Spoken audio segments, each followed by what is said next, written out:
On Father's Day, my daughter-in-law sent me a gift box. My wife looked at it and said, "Do not open it." I asked why. "Cannot you see?" she whispered, her voice trembling. I looked closer and froze. I did not open it. Instead, I did the one thing my son never expected. 10 minutes later, the police arrived, and what they found inside that box was enough to put me away for life. Before I tell you what was inside, let me tell you who I am. My name is Isaiah Jefferson. I am 74 years old. To the neighbors, I am just a retired man who tends to his garden and drives a 10-year-old truck. To my son Marcus, I am a stubborn old relic who refuses to get with the times. But they do not know the truth. They do not know that for 30 years I was the lead engineer for one of the biggest oil refineries in Texas. They do not know that I hold patents that still generate royalties every single month. They do not know that I have millions sitting in accounts they cannot see. I kept it a secret because I wanted my son to build his own character. I wanted him to learn the value of sweat the way I did, working double shifts in the heat while studying at night. But Marcus did not learn. He married Tiffany, a woman with the face of an angel and the heart of a viper. That Sunday morning started quietly. My wife Clara was in the kitchen making coffee. The smell of chicory and roasted beans filled the house. We have lived in this 4-bedroom colonial house for 40 years. It is paid off. It is solid, just like us. At 9 in the morning, the doorbell rang. I wiped my hands on a towel and went to the door. There was no delivery truck in the driveway, just a brown cardboard package sitting on the welcome mat. It was wrapped in brown paper tied with thick twine. It looked old-fashioned. It looked innocent. I bent down to pick it up. It was heavy, heavier than a box of chocolates or a new shirt. I brought it into the kitchen and set it on the oak table. "Look at this, Clara," I said. "Looks like Marcus and Tiffany finally remembered what day it is." Clara turned around. She wiped her hands on her apron. She walked over to the table with that slow, graceful walk I have loved for 50 years. She adjusted her glasses and leaned in. She did not smile. She frowned. "Isaiah," she said, her voice dropping an octave, "do not touch that box." I laughed a little. "Why not? It is just a gift. Maybe it is those cigars I like. Look at the stamp, Isaiah. Look at the return address." I leaned in. My eyes are not what they used to be, but I could still read a blueprint from across the room. I looked at the stamp. It was a vintage flag stamp. "That stamp cost 30 cents, I said, confused. "Postage has not been 30 cents for a decade." "Exactly," Clara said. "And look at the sender." I read the label. It said, "From the Jefferson family," but the address underneath was 420 Oak Street. My blood ran cold. We sold the house on Oak Street 20 years ago. That was the starter home. That was where Marcus grew up. We have not lived there since the turn of the century, but look at the postmark, Clara whispered, pointing a shaking finger at the black ink circle over the stamp. It was dated yesterday. My engineer brain started working. It started calculating probabilities. Someone had found a 10-year-old stamp. Someone had written our old address as the return address, and someone had dropped it off on our porch without a delivery truck because there was no postage paid label. "This did not go through the mail," I said slowly. "Someone hand-delivered this," Tiffany Clara said. "I saw her car drive past slowly 10 minutes ago. I thought she was parking, but she did not stop." "Why would she leave a package with a fake address and an expired stamp?" I asked. "Because she does not want it traced back to her," Clara said. "She wants it to look like it came from the past, or from a stranger." Isaiah, step away from the box. I looked at my wife. Clara was a nurse for 40 years. She has an instinct for danger. She can smell an infection before the fever starts. I stepped back. "What do you think is in it?" "I do not know," she said. "But think about it. Marcus has been asking about the deed to this house for 6 months. Tiffany has been asking if you have updated your will. They are desperate, Isaiah. They are drowning in debt." I looked at the innocent brown box. It sat there on my table like a coiled snake. "If I open this," I said, realizing the trap and my fingerprints are on what is inside, "then I own it. And if it is something illegal," Clara finished for me, "then you are a criminal. And criminals cannot manage their own estates." The plan crystallized in my mind. It was brilliant. It was evil. And it was exactly the kind of shortcut my son would think was clever. If I opened the box, and it contained something illicit, they could call the police. An anonymous tip.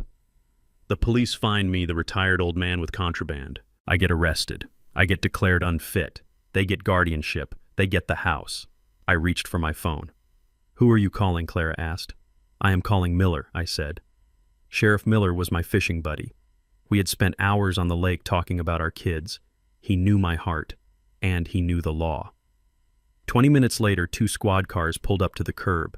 They did not use sirens. Miller walked to the door, his face serious. He was a big man with gray hair and eyes that had seen too much trouble in this town. Isaiah, he said, nodding to me. Clara, you said you have a suspicious package. On the table, I said. We have not opened it. We have not touched the contents. Miller put on blue latex gloves. He walked to the table. He examined the box. He saw the stamp. He saw the address. He looked at me and raised an eyebrow. Oak Street, he said. You haven't lived there since Marcus was in high school. Exactly, I said.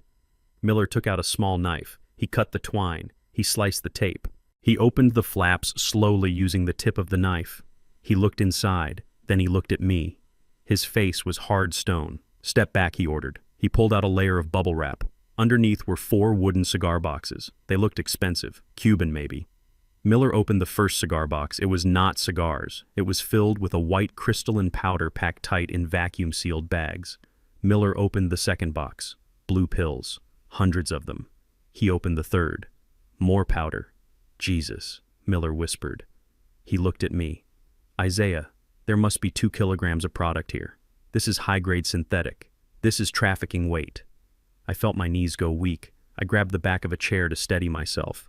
If I had opened that, if I had been holding that bag when a deputy knocked on the door, mandatory minimum, Miller said, reading my mind. For this amount, in this state, at your age, it is a life sentence. And with a felony charge, Clara said, her voice trembling, I would lose power of attorney over him. The state would take over. Or the next of kin. Marcus. My son had sent me a prison sentence for Father's Day. Miller carefully closed the box. He took out his radio.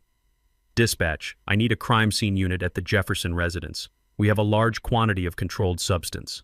Mark it as an attempted delivery. The residents are the reporting party. He looked at me. Who sent this, Otis? I looked at the box. I looked at the handwriting on the label. It was block print. Generic. But the twine. The knot was a square knot. I taught Marcus how to tie a square knot when he was in the Scouts. I do not know I lied. I wanted to scream, I wanted to cry, but I did not. Because if I accused my son right now without proof, it would look like a family dispute. It would look messy. I needed to be smarter. I needed to be the engineer. I do not know who sent it, Miller. But whoever it is, they want me gone. Miller nodded. We will dust for prints. We will check the neighborhood cameras. If someone dropped this off, we will find them. He paused. If this was a setup, Otis, they are going to be waiting for the fallout. They are going to be waiting for the arrest. I know, I said. Then we need to play this carefully, Miller said.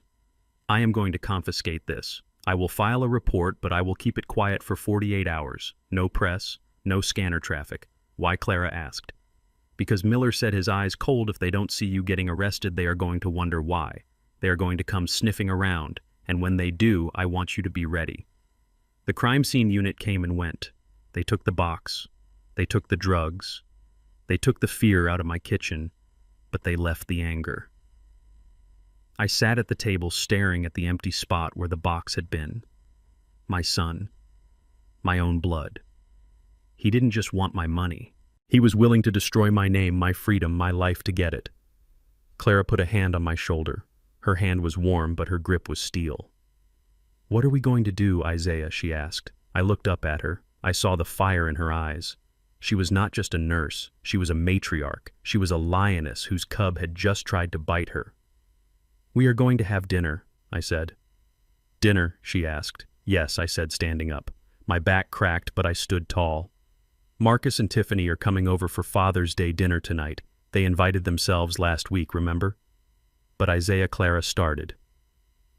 We are going to act like nothing happened, I said. We are going to let them come into this house. We are going to let them sit at this table. And we are going to watch them sweat. I walked to the window. I looked out at the street. The neighborhood was quiet. The sun was shining. It looked like a perfect Sunday. But war had been declared.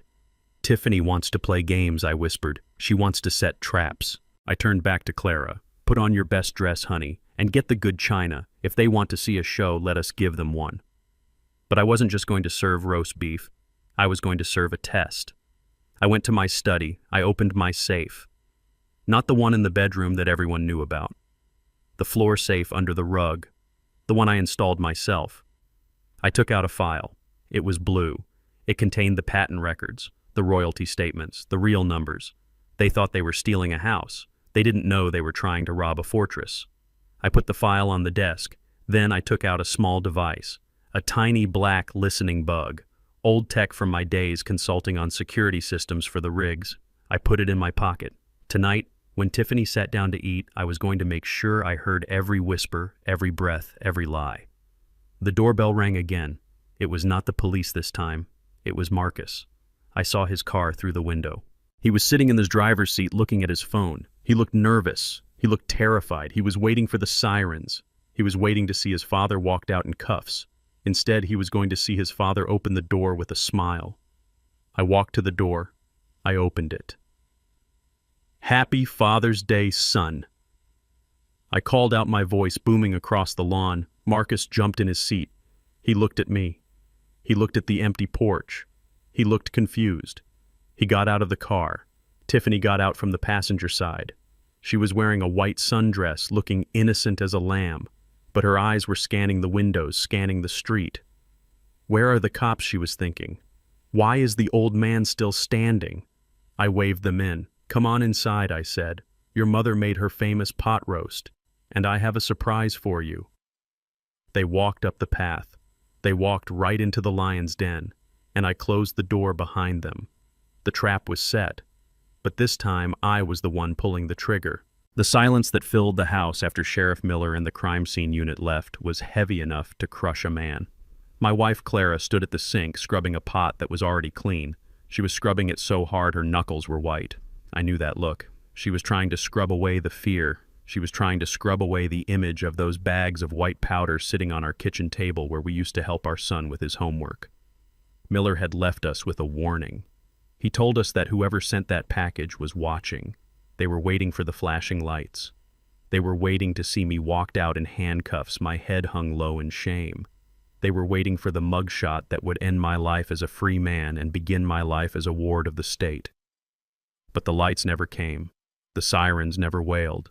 Miller had taken the evidence out the back way in unmarked bags. To the neighborhood, it looked like nothing more than a quiet Sunday morning. I looked at the clock on the wall. It was 5 in the afternoon. Marcus and Tiffany were due at 6. I walked over to Clara and put my hands on her shoulders. She stopped scrubbing. She leaned back against me and let out a breath that shuddered through her whole body. "Are you ready for this, Isaiah?" she asked quietly. "I am ready," I said. My voice was steady even though my heart was hammering against my ribs like a trapped bird. "I spent 30 years building refineries, Clara. I know how to handle pressure. I know how to keep a lid on an explosion until it is time to vent." "But this is our son," she whispered, turning to face me. Her eyes were wet. "This is Marcus." "No," I said, hardening my heart. "This is a stranger who wears our son's face. The boy we raised would not send his father to prison. The boy we raised knew right from wrong. This man coming to dinner, he is something else. And tonight we are going to find out exactly what he is." I went upstairs to change. I put on my Sunday best. A crisp white shirt, a navy cardigan. I wanted to look like the respectable retired grandfather they thought I was. I wanted to look vulnerable. I wanted them to think I was just an old man worried about his cholesterol, not a man sitting on a multi-million-dollar fortune and a mountain of rage. At 5:55, a car pulled into the driveway.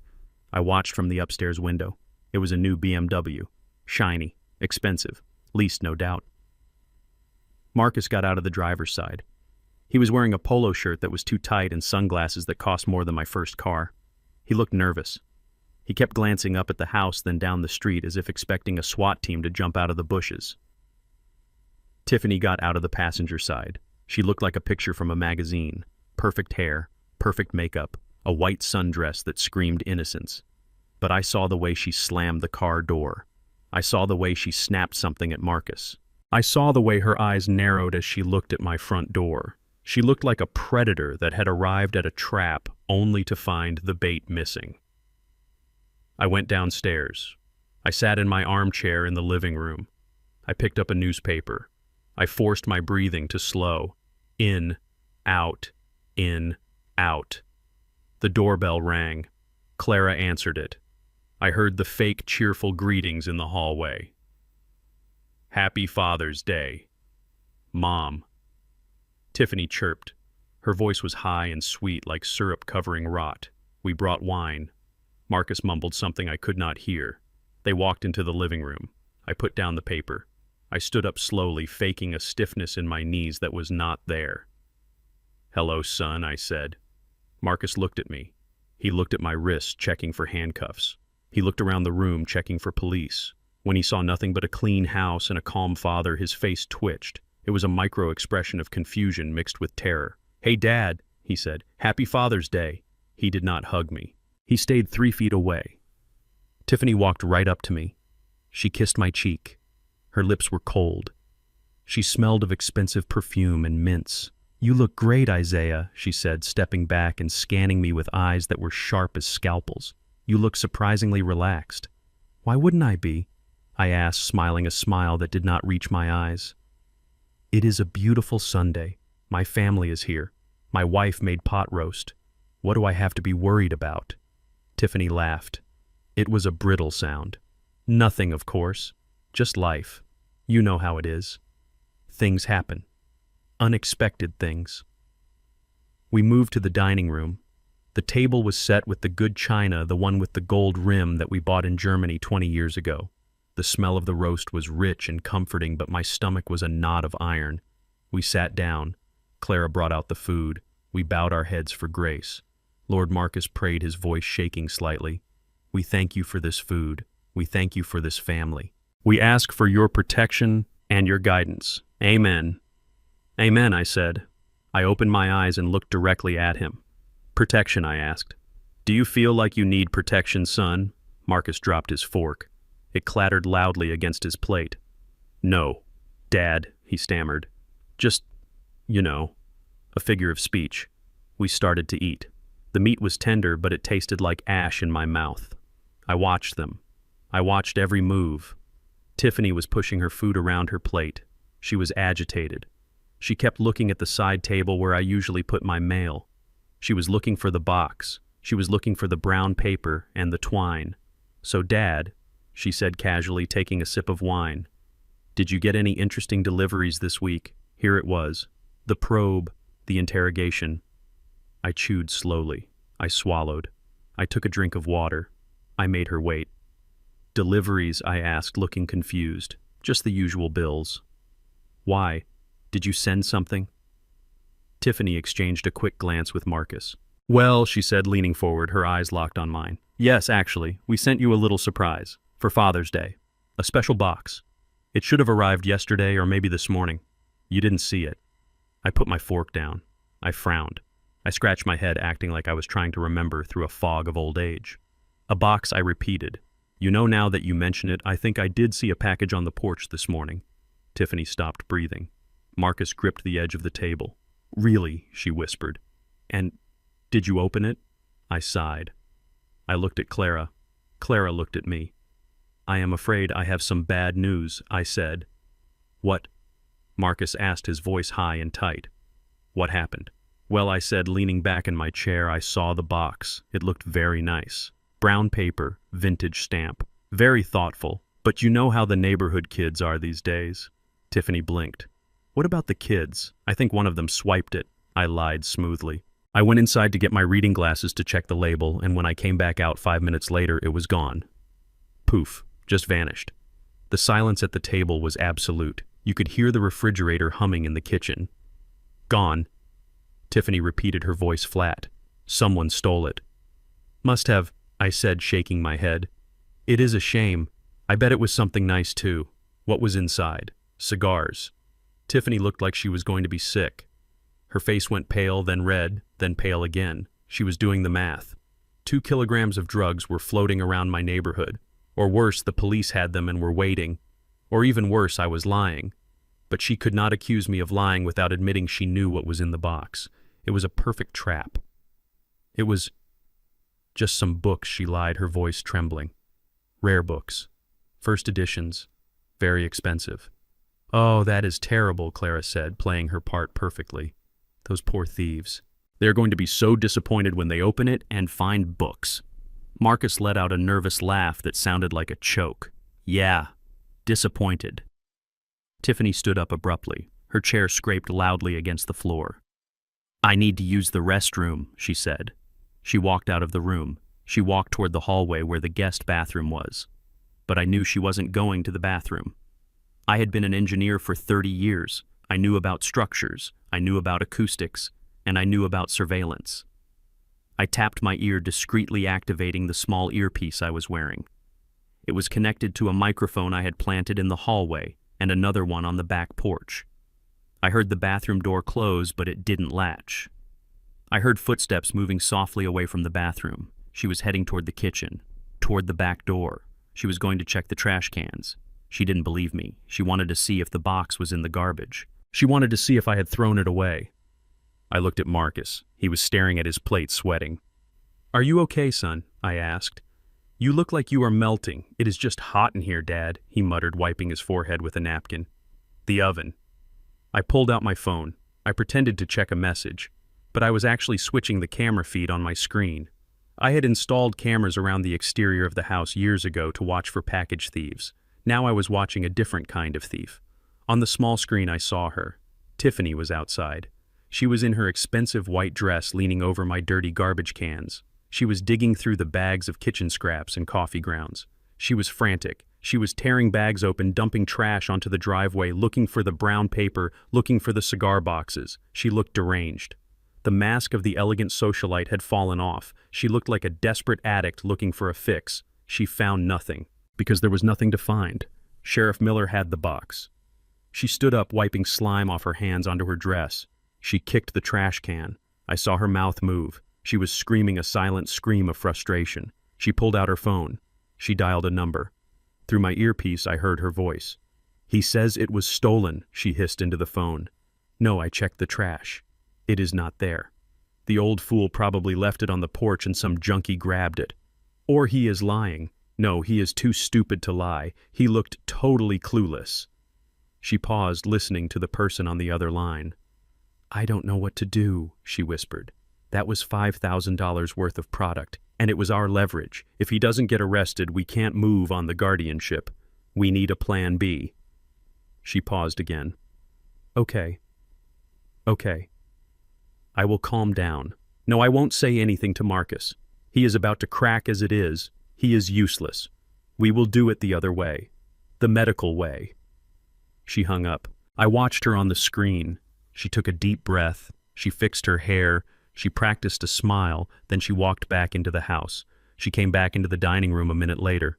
She sat down. She smiled at me. Everything okay, dear? Clara asked. Fine, Tiffany said. Just a little headache. So Isaiah, tell us more about the thief. Did you see anyone suspicious? She was probing. She was terrified. No one, I said. But I did call the police. Tiffany dropped her fork. You what? I called the police, I repeated. To report the theft. Sheriff Miller said he would keep an eye out. He said if anyone tries to sell rare books in town, he will know about it. Tiffany looked at Marcus. Marcus looked at Tiffany. The panic in their eyes was palpable. If the police found the box and traced it back to the fake address, they would start asking questions. But surely you didn't need to bother the sheriff for some books, Marcus said, his voice cracking. It is not a big deal, Dad. We can buy more books. It is the principle, son, I said sternly. Theft is theft. In this house we follow the law, and we punish criminals. I took a bite of roast beef. It tasted better now. It tasted like victory. Tiffany didn't eat another bite. She drank 3 glasses of wine in rapid succession. She kept checking her phone under the table. When dinner was over, they couldn't get out of there fast enough. Well, we should get going, Marcus said, standing up before dessert was even served. Early day tomorrow. Big meeting. Of course, I said, standing up to walk them to the door. Thank you for coming. And thank you for the gift, even if I never got to see it. It is the thought that counts, right? Tiffany looked at me. Her eyes were cold, dead things. Happy Father's Day. Isaiah, she said, enjoy your evening. They walked to their car. They argued all the way down the driveway. I saw Tiffany gesturing wildly. I saw Marcus shrinking into his seat. I closed the door. I locked it. I turned to Clara. She went through the trash, I said. And she is talking to someone. A partner. She mentioned a plan B, the medical way. Clara's face hardened. She took off her apron. What does that mean? She asked. It means they are going to try to say I am sick, I said. They are going to try to say I am losing my mind. They couldn't frame me as a criminal, so now they are going to frame me as a vegetable. I walked into the study. I sat at my desk. I pulled out the blue file again. They declared war, I said to the empty room. They fired the first shot. I picked up my phone. I called Dr. Sterling, my lawyer, not the one who delivered the bad news, but the one who helped me build my empire. Sterling, I said. It is Ike. We have a situation. Ike Sterling said, his voice warm. Happy Father's Day. It is not happy yet, I said, but it is going to be interesting. I need you to prepare the surveillance team, and I need you to find out who Tiffany was talking to at 7:30 p.m. tonight. Consider it done, Sterling said. What is the play? The play is rope, I said. I am going to give them enough rope to hang themselves. They want to prove I am crazy. I am going to let them try. I hung up. I looked at the picture of Marcus on my desk. He was 5 years old, holding a fishing pole, smiling like he had caught the world. I am sorry, son, I whispered. I failed you. I made life too easy, and now I have to make it hard.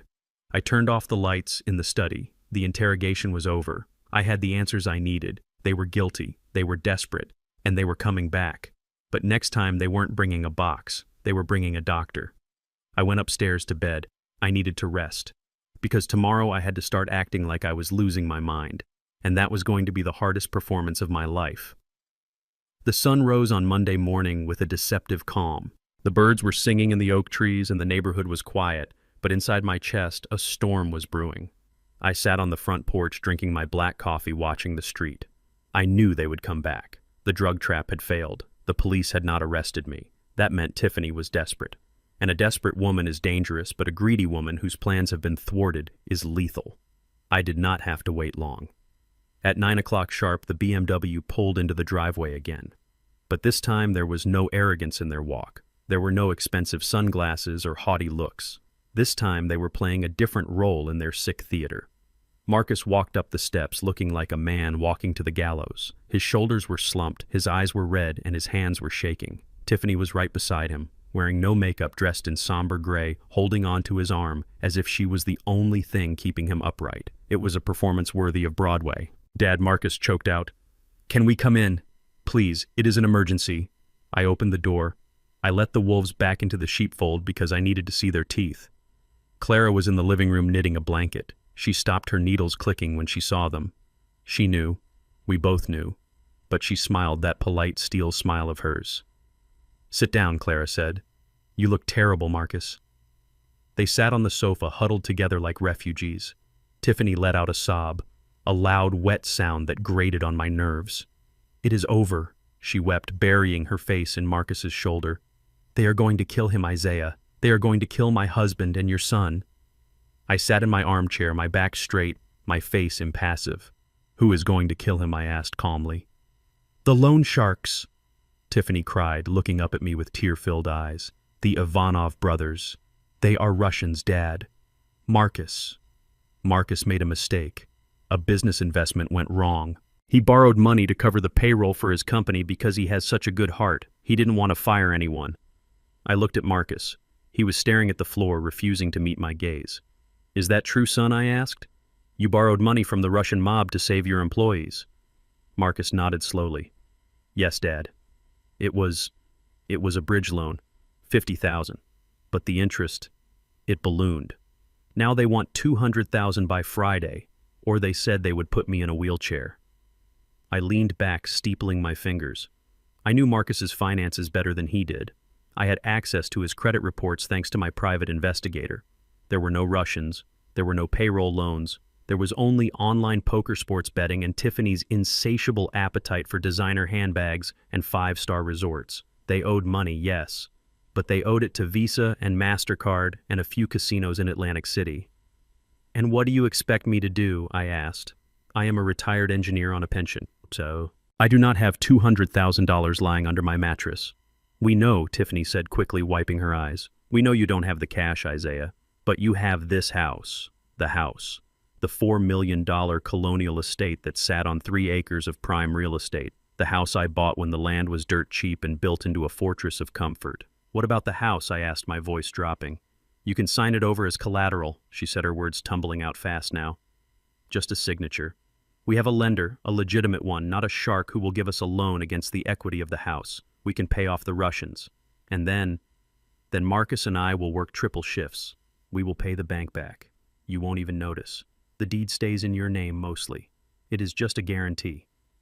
She reached into her oversized purse and pulled out a document. It was already prepared. A lien against the property.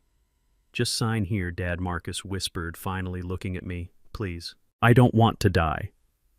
I looked at the paper. Then I looked at my wife. Clara was sitting perfectly still, but her eyes were signaling me, do not do it. I looked back at my son. I remember when you were 10, Marcus, I said softly. You wanted a new bike. All the other kids had them. I had the money in my pocket. I could have bought you 10 bikes, but I didn't. Do you remember what I did? Marcus flinched. You made me mow lawns, he muttered. For a whole summer. I made you earn it, I said.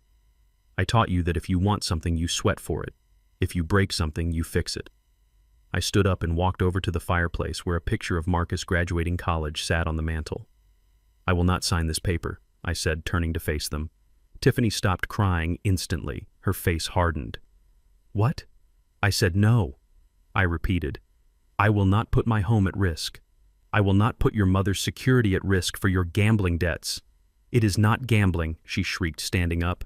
It is business. It is foolishness, I roared, my voice filling the room. It is greed, and I am not going to bail you out. Marcus stood up, trembling.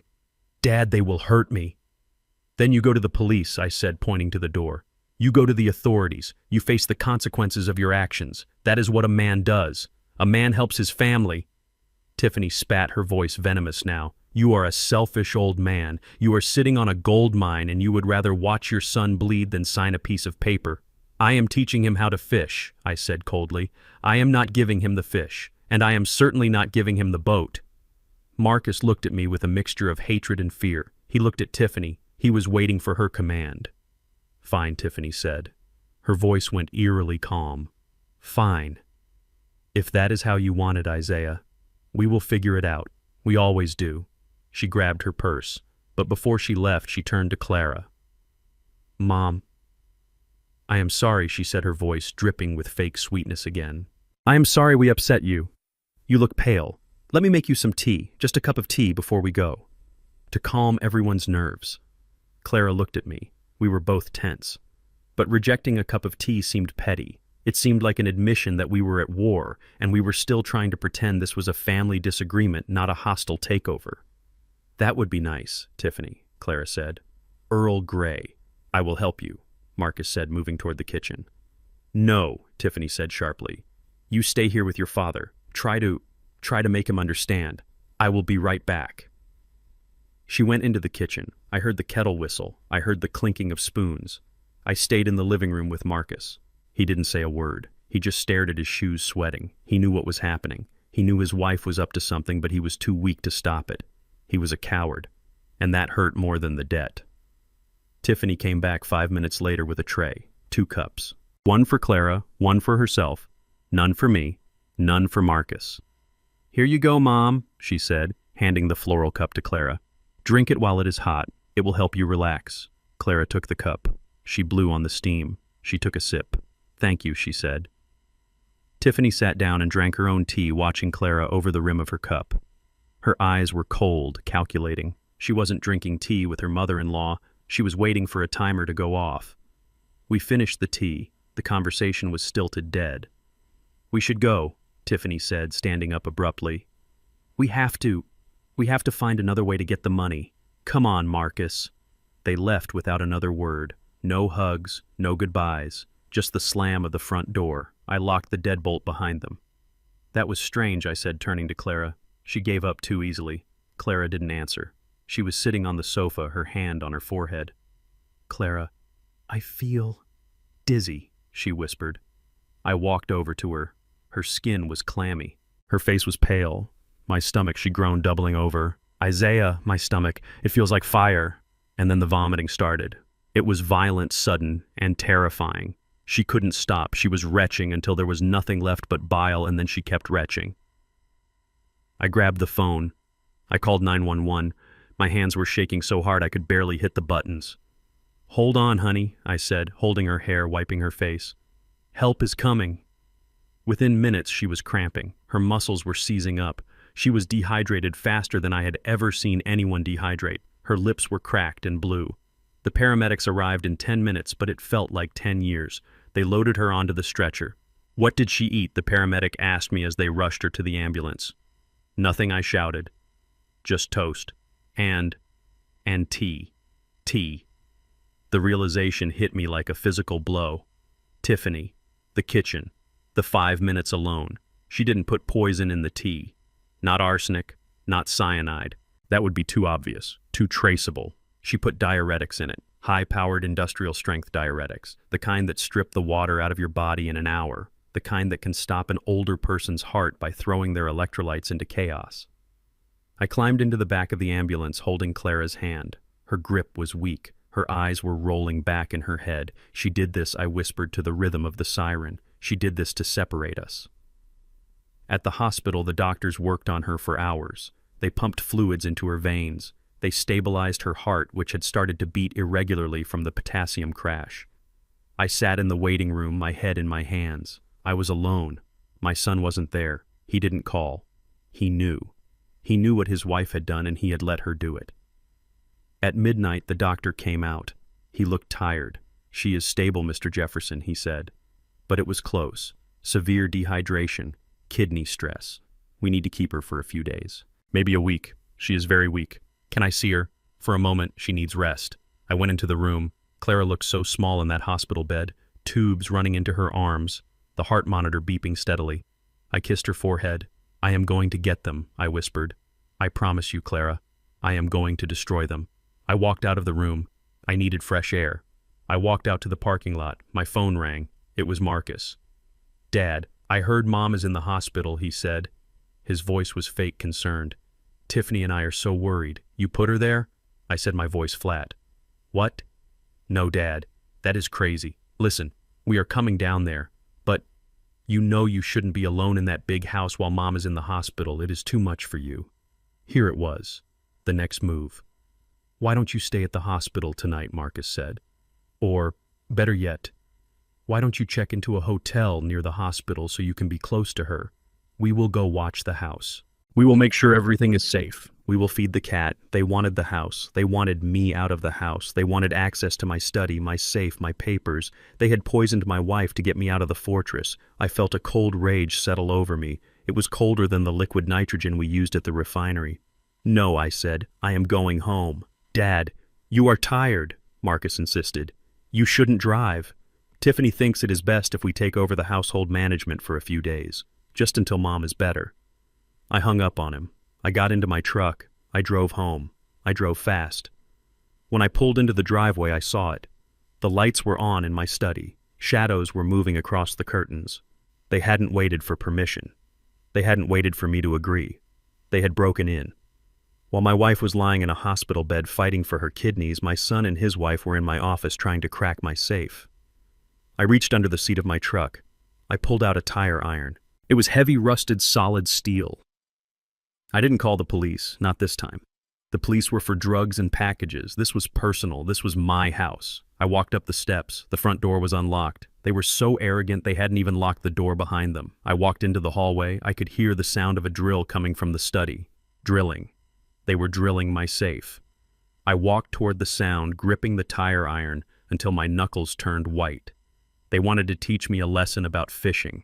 They wanted to show me they could take the fish without the work. Well, I was about to show them what happens when you hook a shark. I kicked open the study door. The drilling stopped. Tiffany screamed. Marcus dropped the drill. They stared at me. And I stared back. Get out, I said.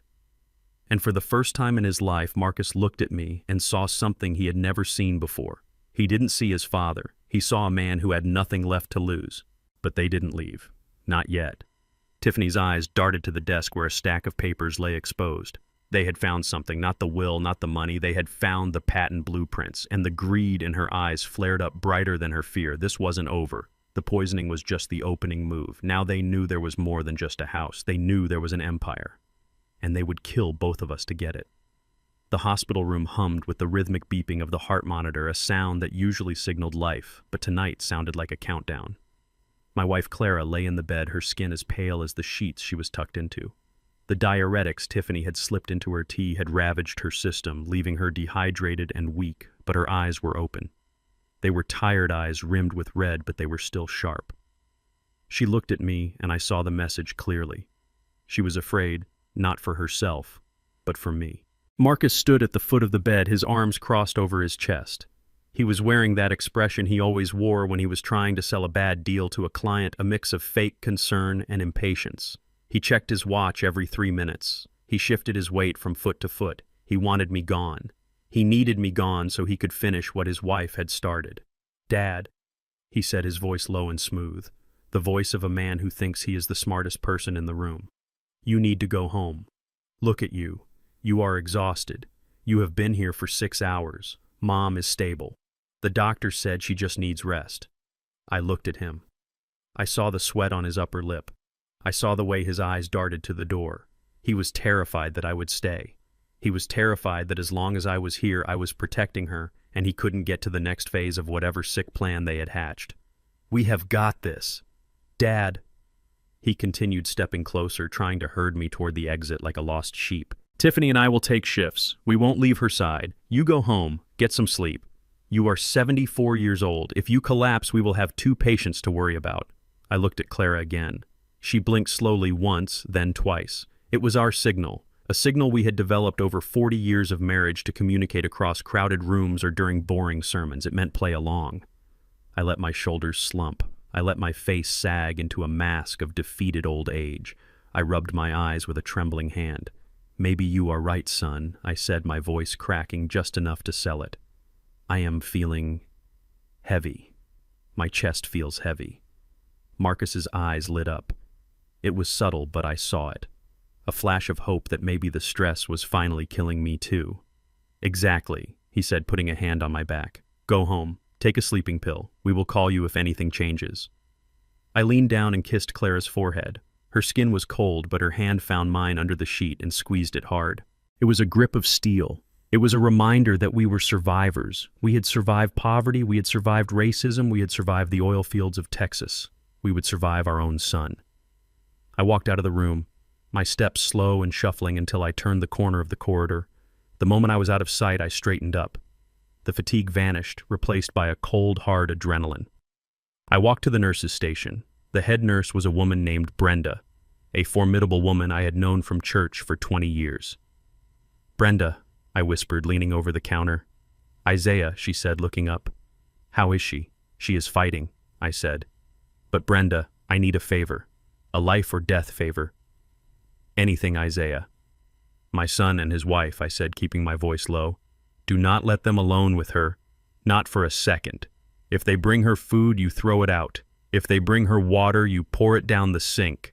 Only hospital staff touches her. Do you understand?" Brenda looked at me, her eyes widening. She didn't ask questions. She didn't ask why a father was afraid of his own son. She just saw the terror and the resolve in my eyes. "I will put a guard on the door," she said. "I will tell them it is hospital policy, infection control, no visitors without a nurse present." "Thank you, Brenda." I walked out of the hospital into the cool night air. I didn't go to my truck. Marcus would recognize the sound of the engine if he called Tiffany to warn her. I walked 2 blocks to a taxi stand.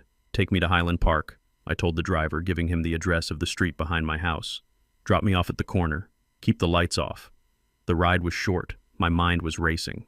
Marcus had been too eager to get me out of the hospital. He wasn't worried about my sleep. He was buying time. He was creating a window of opportunity. Tiffany wasn't at the hospital. She was at the house, and she was alone. I got out of the taxi and walked through the neighbor's yard, cutting through the hedges I had trimmed myself for decades.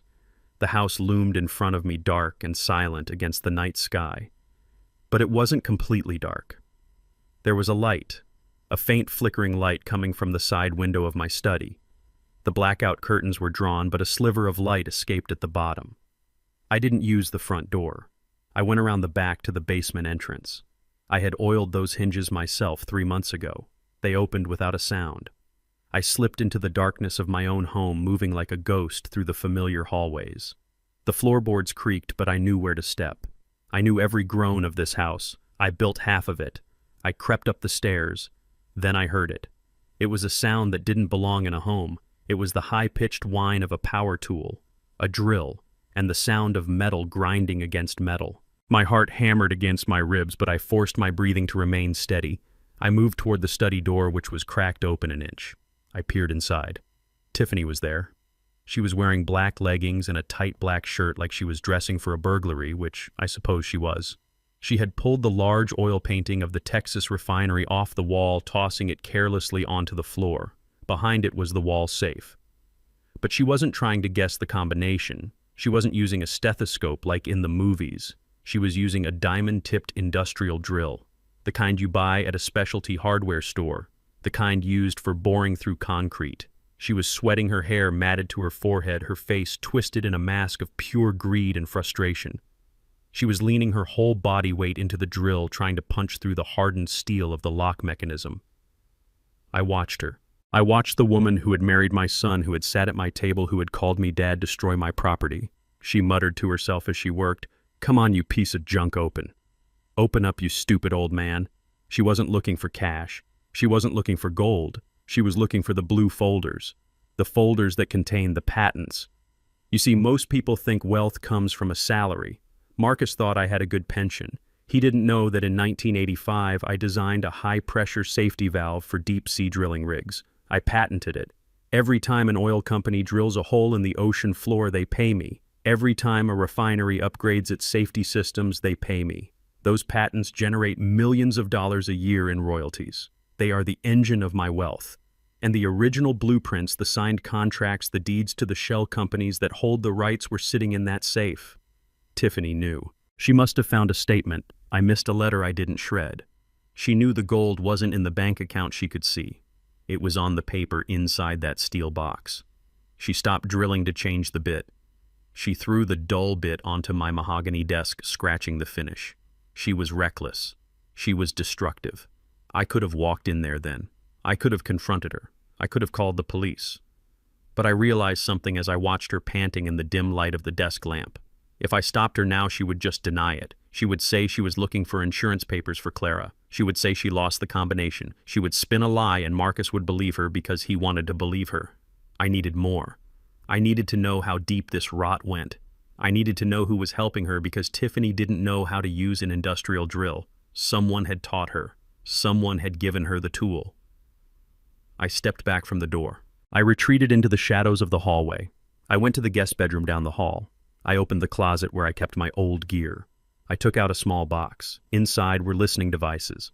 Bugs. I used to use them to monitor vibration in turbine engines, but they worked just as well for monitoring conversations. I waited until the drilling started again, covering the sound of my movements. I slipped into the living room. I planted one under the coffee table. I planted another in the kitchen under the cabinet lip. Then I crept back to the study. Tiffany was taking a break. She was on her phone. "I can't get through," she whispered furiously into the phone. "It is hardened steel. You said this drill would cut like butter. No, I don't have all night. The old man is at the hospital, but he won't stay there forever. He is like a cockroach. He just keeps coming back." She listened for a moment. "No, I didn't find the will yet, but I know the patents are in there." I saw the file numbers on his laptop before he changed the password. "Millions, baby. Millions. We just need those papers. Once we have the deeds, we can transfer the rights. We can sell them to that firm in China. They won't ask questions." My blood ran cold. Treason. Corporate espionage. She wasn't just stealing from me, she was planning to sell proprietary American technology to a foreign competitor. This wasn't just a family dispute anymore. This was a federal crime. "Okay," she said. "I will try the hinges. But if this doesn't work, we have to go to plan B, the psychological play. We need to break him. We need to make him sign it over before he realizes what is happening." She hung up. She picked up the drill again. I had heard enough. I had to get out. I had to get back to the hospital before Marcus realized I wasn't sleeping in my own bed. I had to maintain the illusion. I slipped back down the stairs, back out the basement door. I walked through the snow, my heart burning with a fire that kept the cold at bay. They wanted to break me. They wanted to drive me crazy. They wanted to sell my life's work to the highest bidder. I stood on the corner waiting for a taxi back to the city. I looked back at my house one last time. I saw the faint glow from the study window. "Drill away, Tiffany," I whispered. "You are not drilling into a vault. You are drilling into your own coffin." I wasn't going to stop her. Not yet. I was going to let her think she was winning. I was going to let her bring her accomplices out of the shadows. I was going to let them build their own trap, brick by brick, lie by lie. When I got back to the hospital, I sat in the waiting room chair and closed my eyes. I didn't sleep. I planned. Tomorrow I would go home. Tomorrow I would play the confused, tired old man. And I would listen. I would record every word, every threat, every betrayal. They thought I was isolated. They thought I was alone. They didn't know that an engineer is never alone as long as he has a plan. And I had the blueprints for their destruction etched in my mind. The morning sun filtered through the kitchen blinds, casting long stripes of light across the oak floor, but the warmth did not reach me. I sat at the head of the table sipping black coffee that tasted like mud, watching my son Marcus and his wife Tiffany eat the breakfast I had cooked. They ate with the appetite of people who had a clear conscience. They ate the eggs and the toast and the bacon like they hadn't just spent the night drilling into my wall trying to steal the life's work of a man they called Dad. I looked at Marcus. He was reading the sports section on his phone, chewing loudly. He didn't look like a criminal. He looked like a bored, middle-aged man waiting for his inheritance to clear. But I knew better. I had seen him holding the flashlight while his wife destroyed my study. And Tiffany. She was the centerpiece of this nightmare. She sat there in a pink silk blouse, stirring almond milk into her tea, her movements delicate and precise. Her designer handbag, a monstrosity of leather and gold buckles that probably cost $5,000, sat on the empty chair next to her. It was open, gaping like a hungry mouth. I needed to get inside that bag.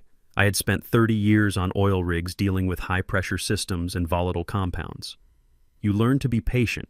You learn to wait for the right moment to turn the valve, and you learn to use the right tools. In my pocket, I had a device the size of a quarter. It was not something you could buy at an electronics store. It was a prototype listening device I had built back in '98 for monitoring stress fractures in deep-sea pipelines. It was old tech, but it was military grade. It had a battery life of 48 hours and a transmission range of 2 miles. I called it the Tick. I needed a distraction. I stood up to refill my coffee. As I walked past the table, I let my knee buckle just a fraction. I stumbled. My hand shot out to steady myself, and I knocked the sugar bowl off the table. It shattered on the floor, sending white granules spraying across the tile like snow. "Oh, Dad." Marcus sighed, not moving to help. "You have to be more careful. You are getting clumsy." "I am sorry, son," I muttered, feigning embarrassment. "My legs. They aren't what they used to be." Tiffany rolled her eyes, but she didn't look at me. She looked at her phone. She was texting someone. Her thumbs moved like lightning. While Marcus bent down to pick up the larger pieces of porcelain, I leaned against the chair where the bag was sitting. With a sleight of hand I had practiced all morning, I slipped the Tick inside the side pocket of the purse. It slid deep into the lining, invisible among the lipstick tubes and receipts. "Let me get the broom," I said, straightening up. By the time I swept up the sugar, the bug was active and transmitting. 30 minutes later, they left. "We are going to the hospital to check on Mom," Marcus said, standing at the door. "You stay here, Dad. Rest. You look tired." "I will come later," I said. Tiffany smiled that viper smile. "Take your time, Isaiah. We have everything under control." I watched them get into the BMW. As soon as they pulled out of the driveway, I locked the door and ran to the garage. My garage was my sanctuary. It was where I kept my tools, my workbench, and my radio equipment. I sat down at my station and put on my heavy, noise-canceling headphones. I tuned the receiver to the frequency of the Tick, static at first. Then the sound of the car engine hummed to life in my ears. It was crystal clear. I could hear the turn signal clicking. I could hear the radio playing soft pop music. They were silent for the first few blocks. Then Tiffany spoke. "Did you see him stumble?" she asked. Her voice was different when she thought no one was listening. It was hard, cold. "Yeah," Marcus replied, sounding tired. "He is losing it, Jess. He is falling apart." "Good," she said. "That makes the narrative easier to sell. If he keeps dropping things and forgetting things, the judge will have no choice but to sign the competency order. I gripped the edge of my workbench. They were using my feigned weakness as ammunition. They drove for another 10 minutes. Then the car stopped. I heard a door open and close. "I am going into the pharmacy," Marcus said. "I need to pick up my prescription. Do you want anything?" "Just get me a water," Tiffany said. "And hurry up. We have a schedule." The car door slammed. Silence again. Just the hum of the engine idling. Then I heard the sound of a zipper. Tiffany was getting her phone out of her bag. I heard the tapping of keys, then the ringing tone. She was making a call. I held my breath, pressing the headphones tighter against my ears. "Pick up," she hissed. "Pick up, you idiot." A man answered. His voice was gravelly deep and unfamiliar. It wasn't a doctor. It wasn't a lawyer. It sounded like someone who charged by the hour for things you didn't want on an invoice. "Yeah," the man said. "It is me," Tiffany whispered urgently. "We have a problem." "What kind of problem?" the man asked. "The old man is resilient," she said. "The package didn't work. He didn't open it. He called the cops instead." "He is smarter than you said," the man replied. "You told me he was a senile ex-factory worker." "He is an engineer," Tiffany snapped. "I forgot that part. He is cautious. And the wife? The wife is a problem. The diuretic put her in the hospital, but she is recovering too fast. They are tough. These old people are like cockroaches." I felt a surge of heat in my chest. Cockroaches. That is what she called the woman who had welcomed her into our home. That is what she called the mother of her husband. So what is the move, the man asked. "Do you want me to send the boys over? We can make it look like a break-in. Rough him up a little." "No," Tiffany said quickly. "No violence. Not yet.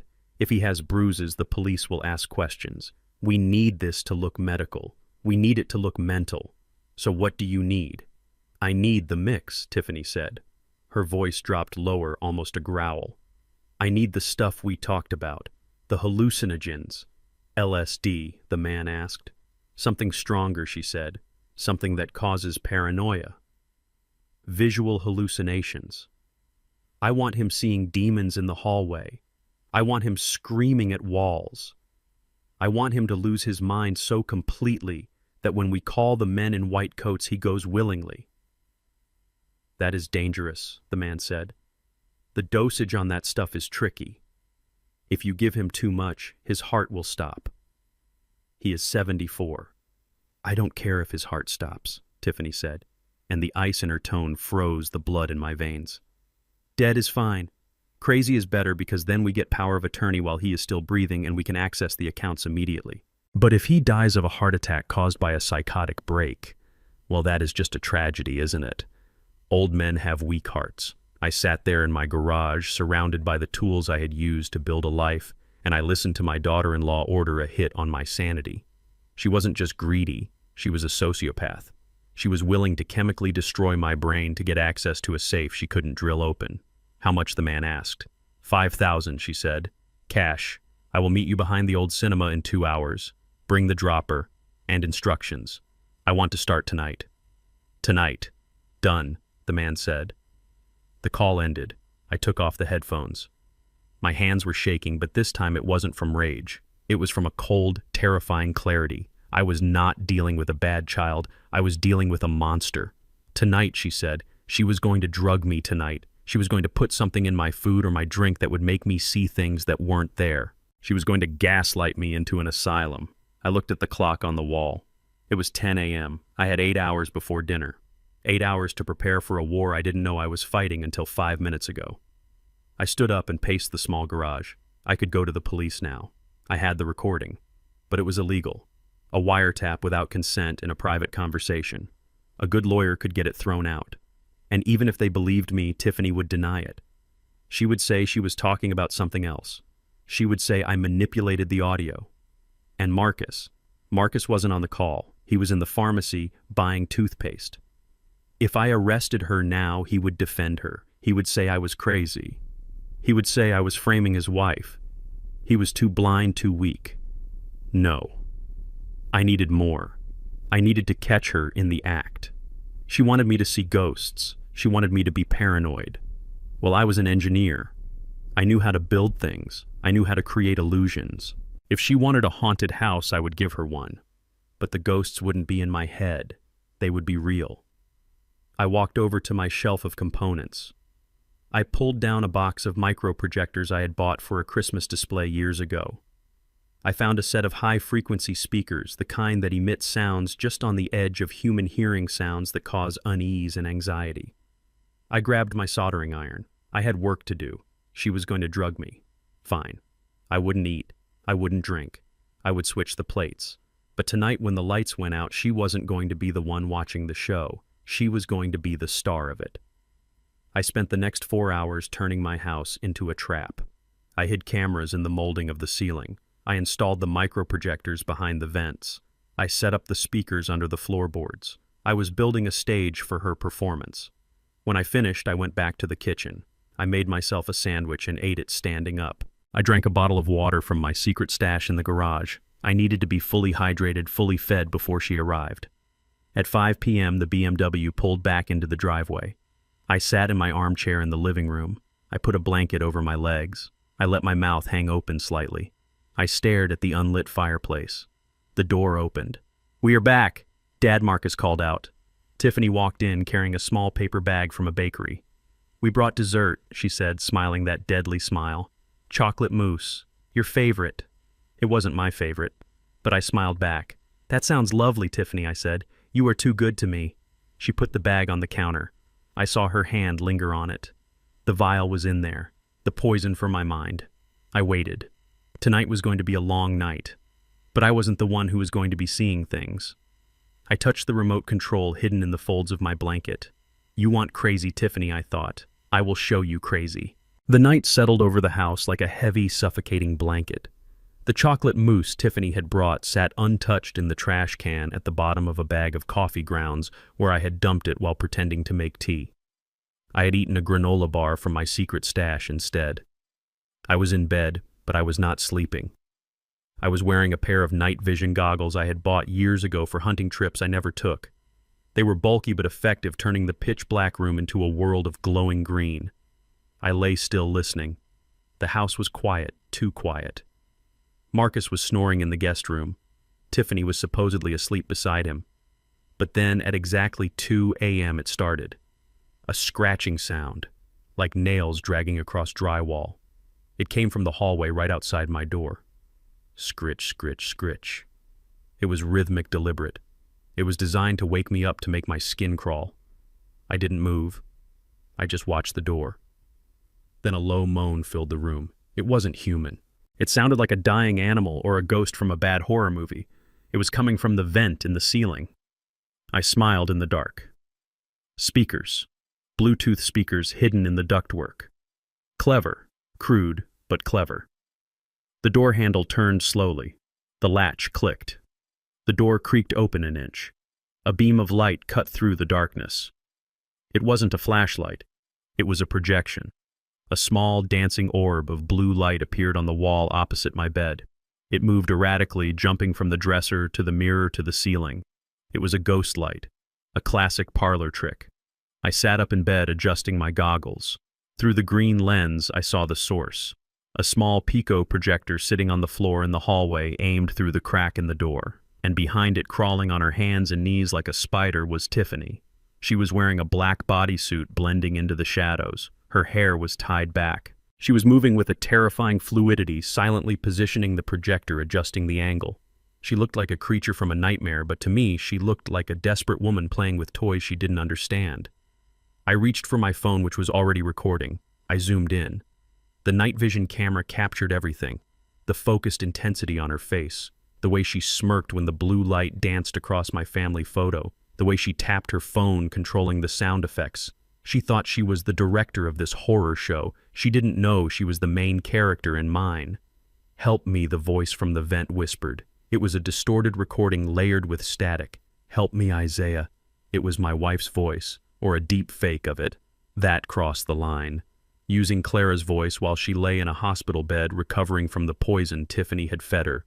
That was a violation I would not forgive. I let out a terrified scream. A performance I had practiced in the mirror? No, go away. Leave me alone. I thrashed in the bed, kicking the sheets. I knocked the lamp off the nightstand, sending it crashing to the floor. Tiffany scrambled back into the shadows, pulling the projector with her. The blue light vanished. The scratching stopped. A moment later, the hallway light flicked on.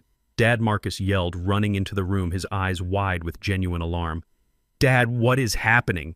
Tiffany appeared behind him, looking like she had just woken up, rubbing her eyes in a perfect imitation of a sleepy, concerned daughter-in-law. She was wearing her silk pajamas now, having shed the black bodysuit in record time. "He is screaming, Marcus," she said, her voice trembling with fake worry. "He is seeing things again." I sat on the edge of the bed, panting, clutching my chest. The lights, I gasped, pointing at the wall. The voices. Clara. She was calling me. She was in the vent. Marcus looked at the vent. He looked at the wall. There was nothing there. "Dad, there is no one here," he said gently. "It was a dream. A nightmare. It was real." I shouted, standing up, my legs shaking. I saw it. A blue demon. It was right there. Tiffany walked over to me. She put a hand on my arm. Her touch was cold. "Isaiah, you are hallucinating," she said firmly. "This is exactly what the doctor warned us about. The dementia is progressing. You are losing touch with reality." She looked at Marcus. "See," she said. "I told you. He is getting worse. We cannot keep him here, Marcus. It is dangerous. What if he hurts himself? What if he sets the house on fire trying to kill a ghost?" Marcus looked torn. "But Dad, maybe it was just the medication. Maybe he is just stressed." "Stress doesn't make you hear voices," Tiffany snapped. "This is a psychotic break. We need to call Dr. Thorne, now." She pulled out her phone. She didn't hesitate. She dialed a number she clearly had on speed dial. "Dr. Thorne," she said, putting it on speaker so we could all hear. "I am so sorry to call you this late. It is Isaiah. He is having an episode. I watched her. I watched the performance. She was good. She was very good." Yes, she continued, nodding at Marcus. "Visual and auditory hallucinations, paranoid delusions. He thinks his wife is in the ventilation system. He is agitated, violent. He broke a lamp." She paused, listening. "Immediate intervention." "Yes, I agree. We cannot wait. Tomorrow morning." "Thank you, doctor." She hung up. She looked at me with a mixture of pity and triumph. "Dr. Thorne says we need to bring you in tomorrow," she said. "For an evaluation. It is for your own good, Isaiah. You are sick." I sank back onto the bed, burying my face in my hands. I let my shoulders shake as if I were sobbing. "I am not crazy," I whispered, my voice muffled. "I am not crazy." "You are not crazy," Dad Marcus said, sitting next to me, putting an arm around my shoulders. "You are just confused. We will get you help." Tiffany stood in the doorway watching us. She wasn't looking at me with concern. She was looking at the room, calculating how much the furniture would fetch at auction once I was locked away. "Go back to sleep," she said. "We will handle everything in the morning." She led Marcus out of the room. "Don't worry, baby," she whispered to him in the hall. "It is almost over. Once he is in the facility, he will be safe. And we will be safe. Safe." I waited until I heard their bedroom door close. I waited until the silence returned to the house. Then I stood up. I walked to the window and checked the street. Empty. I picked up my phone. I stopped the recording. I played it back. The video was perfect. The green glow of the night vision showed every detail. Tiffany crawling on the floor, the projector in her hand, the smirk on her face, the quick change into pajamas. It wasn't just proof of her gaslighting, it was proof of her cruelty. It was proof that she was actively manufacturing my insanity. I sat at my desk and opened my laptop. I uploaded the video to the secure cloud server Mr. Sterling had set up. I sent a copy to his personal email. I sent another copy to an encrypted drive I kept taped under the drawer. Then I opened a new browser window. I searched for Dr. Thorne. I found his practice. It was a low-rated clinic with reviews complaining about over-medication and billing fraud. I did a background check. He had 2 malpractice suits pending. He was in debt. He was desperate, just like them. I closed the laptop. They wanted a show. They wanted a crazy old man. Well, tomorrow I was going to give them the performance of a lifetime. But I wasn't going to be the one wearing the straitjacket. I looked at the vent where the voice of my wife had come from. "I am coming for you, Clara," I whispered. "Hold on." I lay back down in the bed. I didn't sleep. I stared at the ceiling, waiting for the sun. The game had changed. It wasn't about defense anymore, it was about offense. Tomorrow I would meet Dr. Thorne. Tomorrow I would sign their papers. But the signature wasn't going to be my name, and the person leaving in handcuffs wasn't going to be me. I closed my eyes and smiled in the dark. "See you in the morning, Tiffany. Don't be late." The morning sun did not bring warmth. It brought an executioner in a cheap suit. I was sitting at the head of the mahogany dining table, the same table where I had carved turkeys for 30 years, the same table where I had signed Marcus's college tuition checks. My hands were wrapped around a mug of lukewarm water because I did not trust the coffee maker anymore, not after what they did to Clara. I heard the car pull up. It was not the BMW. It was a sedan I did not recognize, a gray, nondescript vehicle that looked like it belonged to a funeral home director. The front door opened. Marcus walked in first. He was wearing a suit, but he looked disheveled. His tie was crooked. His eyes were darting around the room, checking the corners, checking the shadows. He looked like a man walking into a cage with a lion he hoped was asleep. Behind him walked a man I had never seen before. He was short, balding, with a mustache that looked like it was dyed with shoe polish. He carried a leather briefcase that had seen better days. He did not look me in the eye. He looked at the furniture. He looked at the paintings on the wall. He was appraising the merchandise. Dad Marcus said, his voice too loud in the quiet house. "This is Dr. Green. He is a specialist, a friend of Dr. Thorne." I didn't stand up. I let my head loll to the side a little. I let my mouth hang open. I made my hands tremble against the ceramic mug. "Doctor," I mumbled, my voice slurred. "Is Clara okay? Is she coming home?" Marcus exchanged a look with the man, a look of relief. They bought it. They thought the gaslighting from the night before had worked. They thought my mind had finally cracked under the pressure of the ghosts and the drugs. "Mom is fine, Dad," Marcus said, pulling out a chair for the doctor. "But we are worried about you. Last night, you were seeing things. You were screaming. It is not safe for you here alone." Dr. Green sat down. He opened his briefcase. He didn't take out a stethoscope. He didn't take out a blood pressure cuff. He took out a stack of papers. "Mr. Jefferson," the doctor said, his voice oily and patronizing, "I have reviewed your file." Dr. Thorne sent over his notes. "We believe you are suffering from rapid onset dementia aggravated by stress. It is a very serious condition. You could hurt yourself. You could leave the gas on. You could wander off and freeze." I looked at him. I looked at his cheap watch. I looked at the sweat beading on his forehead. He wasn't a doctor. Or if he was one who had lost his license a long time ago. No reputable physician diagnoses a patient from across a table without even checking their pulse. "So what do?" I asked, letting a tear roll down my cheek. "I am scared. I don't want to be alone." "That is why we are here," Marcus said, leaning forward. "We found a place, Dad. A beautiful place. It is called Serenity Gardens. It is an assisted living facility. They have nurses 24 hours a day. They have activities. You will be safe there." Safe. That word again. "And the house?" I asked, looking around. "What happens to the house? We will take care of it," Marcus said quickly. "Don't worry about the house. We will manage the assets to pay for your care. Serenity Gardens is expensive, Dad, but you deserve the best." He pushed the papers across the table. They were heavy. The top page was a voluntary commitment form. It gave Marcus full medical and financial power of attorney. It signed away my rights. It signed away my freedom. It was a death warrant disguised as a helping hand. "Just sign here," Marcus said, handing me a heavy black pen. "Right on the line. And then we will pack your bag. We will take you there today. You can rest. No more ghosts. No more fear." I took the pen. My hand shook violently. I made the pen rattle against the paper. "I don't have my glasses," I whispered. "You don't need them, Dad," Marcus said, his patience thinning. "It just says you agree to get help. It says you trust me. Do you trust me, Dad?" I looked at him. I looked at the son I had carried on my shoulders. I looked at the son who had hired a fake doctor to lock me away so he could pay his gambling debts. "I trust you, son," I said. I lowered the pen to the paper. Dr. Green watched greedily. He was probably getting a cut, $1,000, maybe two. The price of a man's life was cheap these days.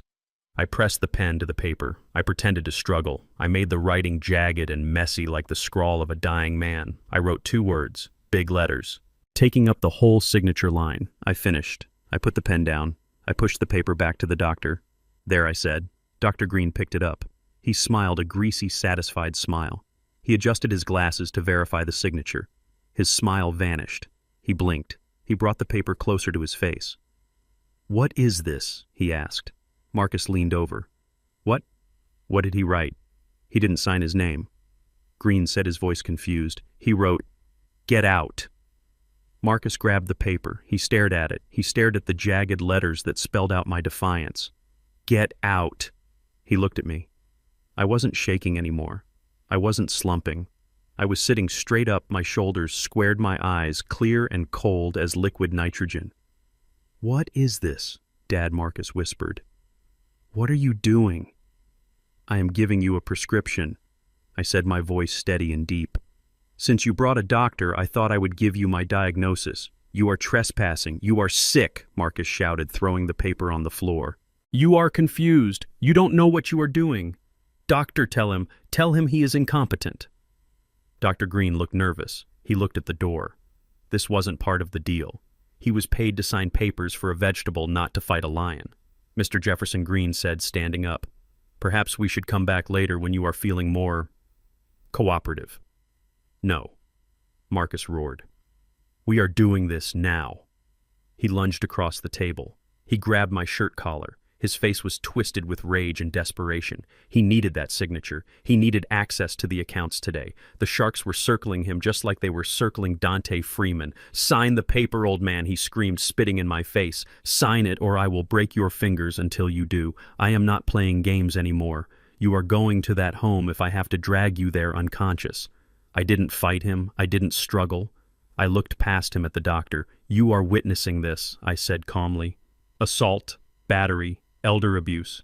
"I didn't see anything," Green said, backing away. "I am leaving." "You are not going anywhere," Marcus yelled at the doctor, not letting go of my shirt. "You are going to sedate him. Use the needle. You said you had a sedative. Knock him out, and we will sign it for him." Marcus was unraveling. He was suggesting a felony in front of a witness. He was desperate. I reached down with my right hand, not to hit him, not to push him away. I reached under the table. I had taped it there 3 hours ago.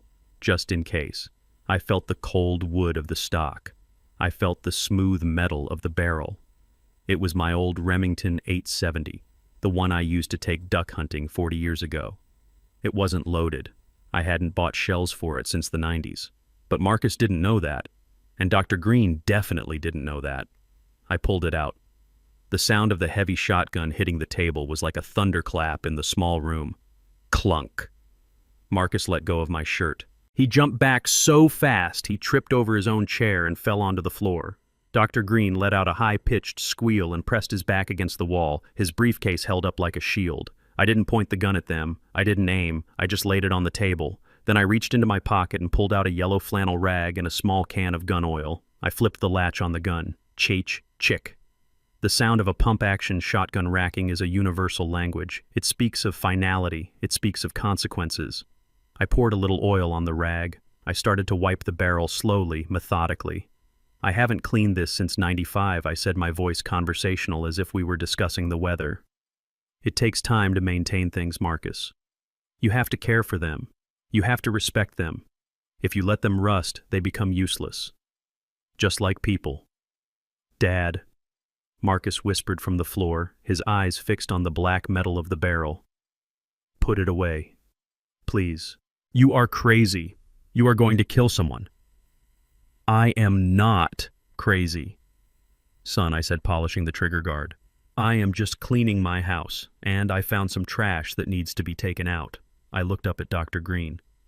"You have 3 seconds to leave my house, doctor," I said, "before I decide to test the firing pin." 1. Green didn't wait for 2. He dropped his briefcase. He scrambled for the door, fumbling with the lock, tearing it open and running out into the driveway.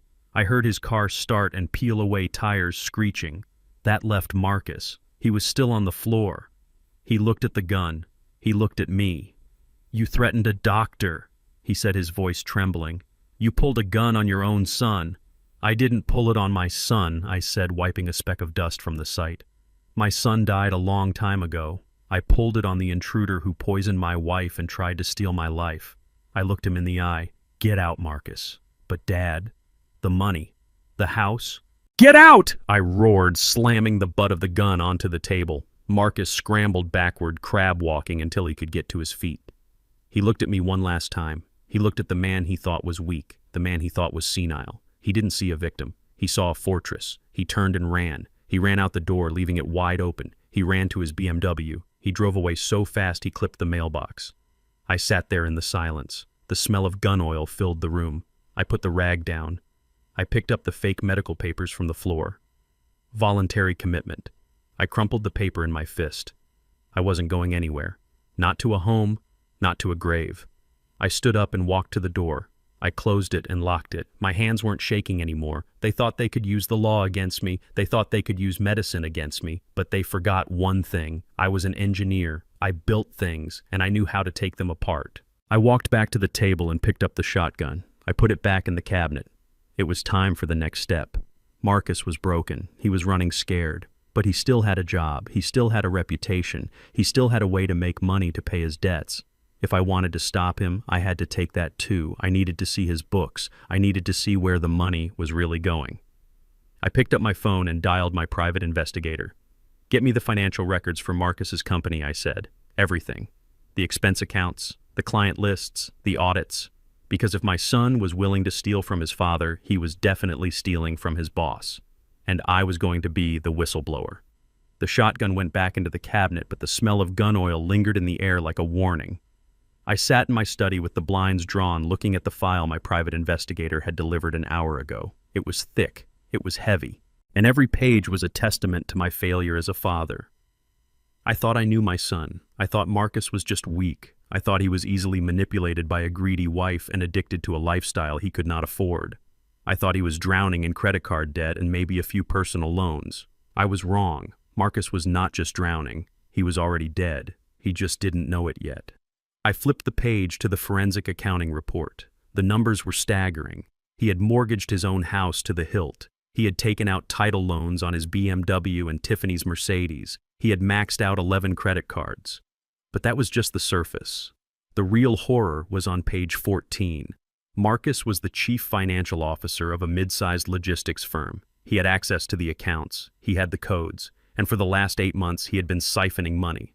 Not small amounts. Not padding an expense report here or there. He was moving massive blocks of capital into shell accounts, trying to cover his gambling losses, trying to keep Tiffany and designer shoes, trying to pretend he was the king of the world. $500,000. That was the number. $500,000 stolen from his employer. I closed the file. I felt sick. My hands were shaking not from age, but from the sheer weight of the shame. My son was a thief, a white-collar criminal, and the auditors were coming next week. That was the deadline. That was why he was so desperate. That was why he tried to commit me. That was why he tried to drill into my safe. He didn't just want my money to buy a boat or a vacation home. He needed my money to fill the hole in the company ledger before the audit team arrived on Monday. If he didn't replace that money, he wasn't just going to lose his job. He was going to federal prison, 10 years minimum. I stood up and walked to the window. I looked out at the gray afternoon. I had a choice to make, a terrible choice. I could let him fall. I could let the audit happen. I could let the police come and drag him away in handcuffs in front of his colleagues. It would be justice. He committed the crime, he should do the time. But then I thought about the boy I taught to fish. I thought about the teenager I taught to drive. I thought about my wife Clara lying in a hospital bed who still loved him despite everything. If Marcus went to prison, it would kill her. And prison does not fix a man like Marcus. Prison would eat him alive. He was soft, he was weak, he would come out a hardened criminal, or he would not come out at all. I needed to save him from the cage, but I refused to save him from the fall. I went to my wall safe, the one Tiffany couldn't drill open. I entered the combination. Inside sat my checkbook for the investment account, the one with the patent royalties, the one with millions of dollars that nobody knew about. I wrote a check, $500,000. My hand did not tremble. Then I put on my best suit. It was an old-style cut, but the fabric was Italian wool. I polished my shoes. I put on my hat. I drove my beat-up truck to the glass tower downtown where Marcus worked. I parked next to the luxury sedans and sports cars. The valet looked at my truck with disdain, but I tossed him a $20 bill and told him to keep it close. I walked into the lobby. The security guard stopped me. "Can I help you, sir?" he asked, eyeing my clothes. "Deliveries are in the back." "I am not a delivery boy," I said, my voice deep and resonant, the voice of a man who used to shout over turbine engines. "I am here to see Mr. Henderson, the CEO. Do you have an appointment?" "Tell him Isaiah Jefferson is here," I said. "Tell him I know about the missing $500,000. The guard's face went pale. He picked up the phone. 2 minutes later, I was in the elevator riding up to the penthouse suite. Mr. Henderson was a man my age, a tough old bird who had built his logistics empire with grit. We had met once or twice at charity galas years ago when I was still consulting. He knew me as a retired engineer. He did not know me as a millionaire. "Isaiah," he said, standing up from his massive oak desk. "To what do I owe this surprise? And what is this about missing money?" I sat down without being asked. I placed the check on his desk face down. "My son works for you," I said. "Marcus Jefferson." Henderson nodded slowly. "Yes. My CFO. Good kid. A bit flashy, but he does the job." "He is a thief," I said. The room went silent. The air conditioning hummed. Henderson stared at me. "Excuse me," he said, his voice dropping. "He has embezzled $500,000 from your operating fund," I said calmly. "He has been cooking the books for 8 months to cover his gambling debts. The auditors are coming Monday. They will find it." Henderson sat down hard. He looked like he had been punched. "Marcus," he said. "I trusted him. I treated him like family. I know I said. And he betrayed you, just like he betrayed me." I reached out and flipped the check over. $500,000. Signed Isaiah Jefferson. Henderson looked at the check. Then he looked at me. Then he looked at the check again. "What is this?" he asked. "This is restitution," I said. "This covers every dime he stole. The books are balanced. The company loses nothing." Henderson picked up the check. His hands were shaking slightly. "You have this kind of money, Isaiah. I thought you were comfortable, but this is $500,000 liquid cash." "I have done well," I said simply. "So you are buying his freedom?" Henderson asked, his eyes narrowing.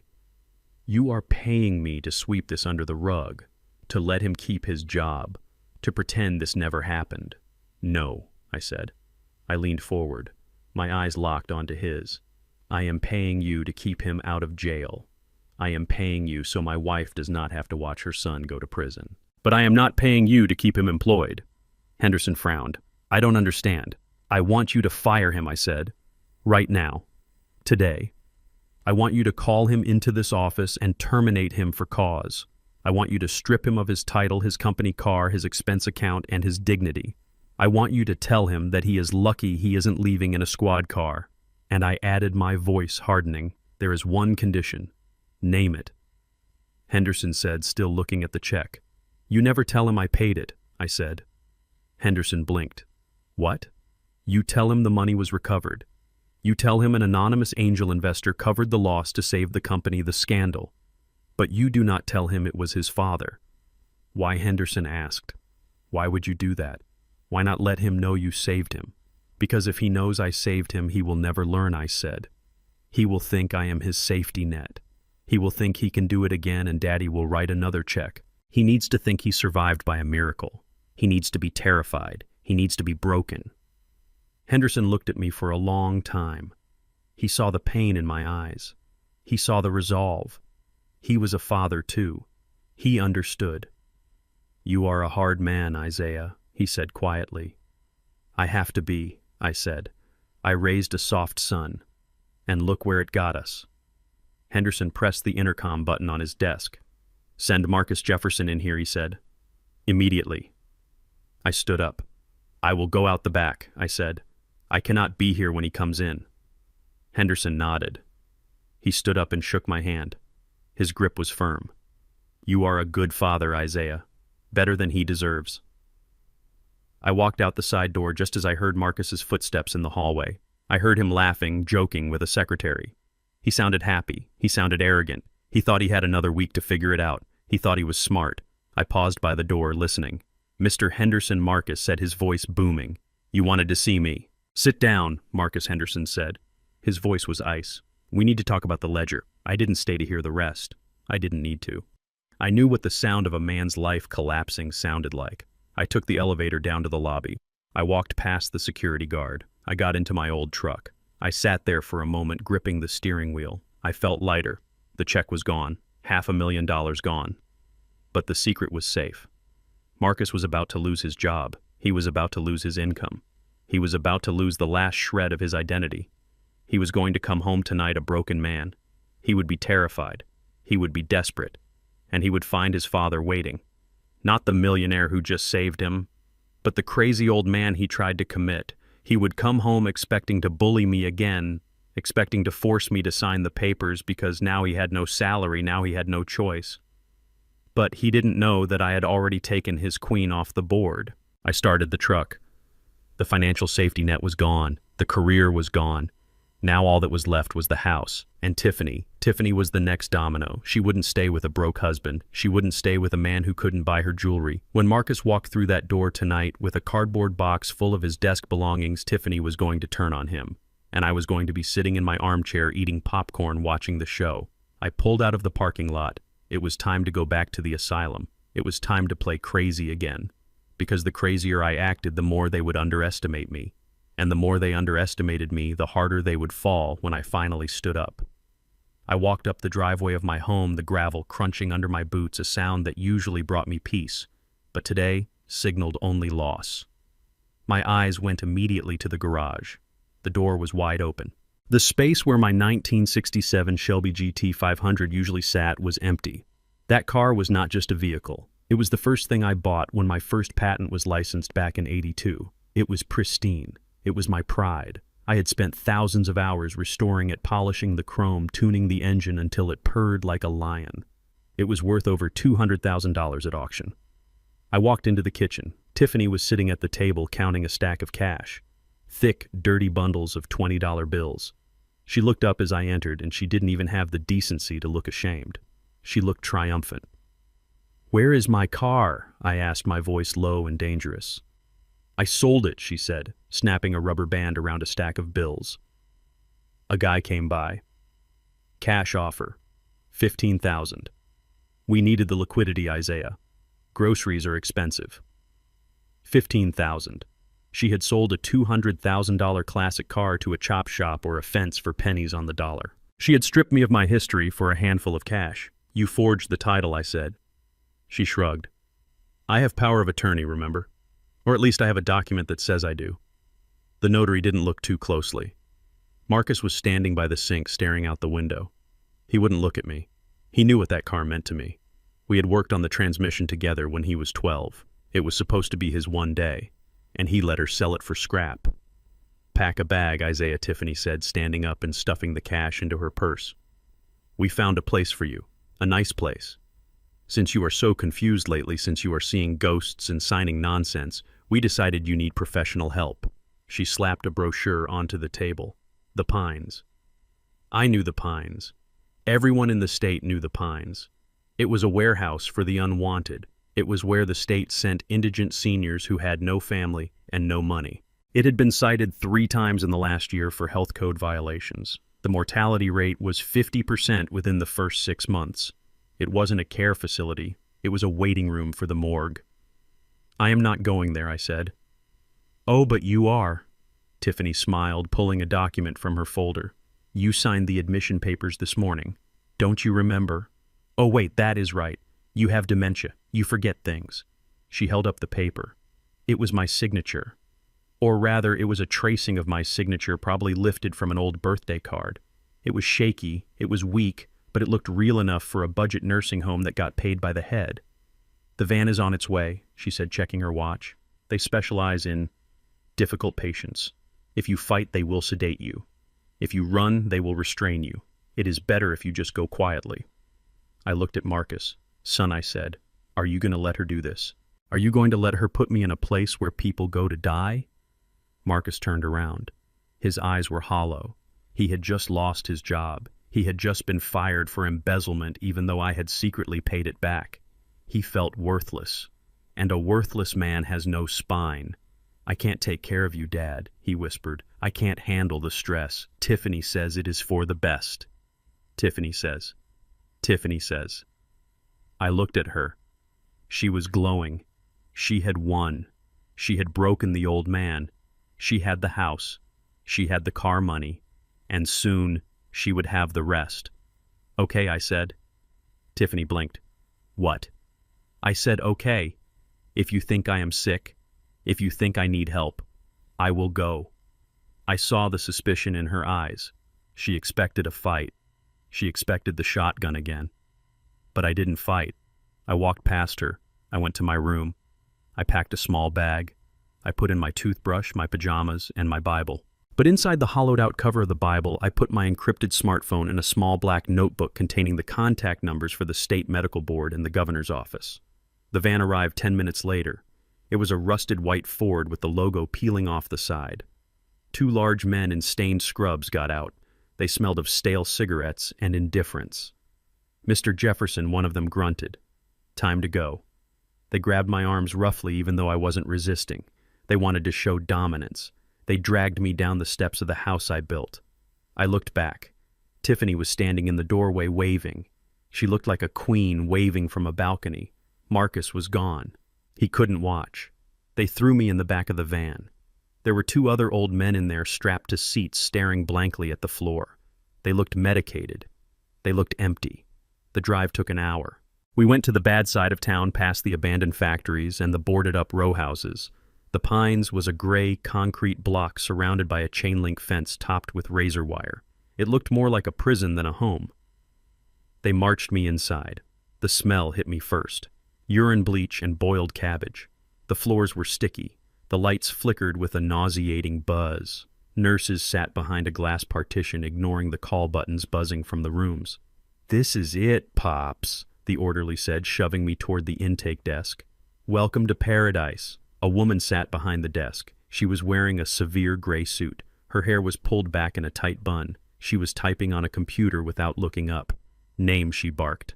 "Isaiah Jefferson," the orderly said, throwing my file on the desk. "Admission by family request. Dementia. Paranoia. Flight risk." The woman stopped typing. Her fingers froze over the keys. She looked up slowly. She adjusted her glasses. She looked at my file. Then she looked at me. Her eyes widened. Her mouth opened slightly. "Isaiah," she whispered. "Uncle Ike." I smiled. It was a genuine smile. "Hello, Sarah," I said. "It has been a long time." Sarah Vance, the director of the Pines. 30 years ago, her father, Big Mike Vance, was a rigger on my team in the Gulf. A pipe burst. The pressure was going to blow the platform sky high. Everyone ran. I didn't. I went back into the fire. I dragged Mike out of the inferno just before the valve blew. I carried him to the chopper with third-degree burns on my back. Mike survived. He went home. He raised a daughter. He sent her to nursing school with the settlement money. That daughter was sitting in front of me. Sarah stood up so fast her chair fell over. She ran around the desk. She hugged me, burying her face in my chest, sobbing. "Oh my God," she cried. "My dad told me stories about you every night until he died. He said you were the bravest man he ever knew. What are you doing here, Ike? Who did this to you?" I patted her back. "My family did this, Sarah," I said softly. "They think I am senile. They think I am helpless. They forged my signature and sold my car and dumped me here to rot so they can steal my money." Sarah pulled back. Her face hardened. The tears dried up instantly, replaced by a fury that reminded me of her father. "Not on my watch," she hissed. "Not in my house." She turned to the orderlies who were standing there with their mouths open. "Get out," she ordered. "But ma'am," the paperwork, one of them stammered. "I said get out," Sarah roared, "and bring his bag to my office. Now." They ran. Sarah took my arm gently. "Come with me, Ike. This place, it is a hellhole. The owners are corrupt. The funding is stolen. I have been trying to clean it up, but they tie my hands. But for you, I will burn it down if I have to." She led me down a corridor away from the patient wings. We went through a heavy security door that required a key card and a code. Behind the door was a different world.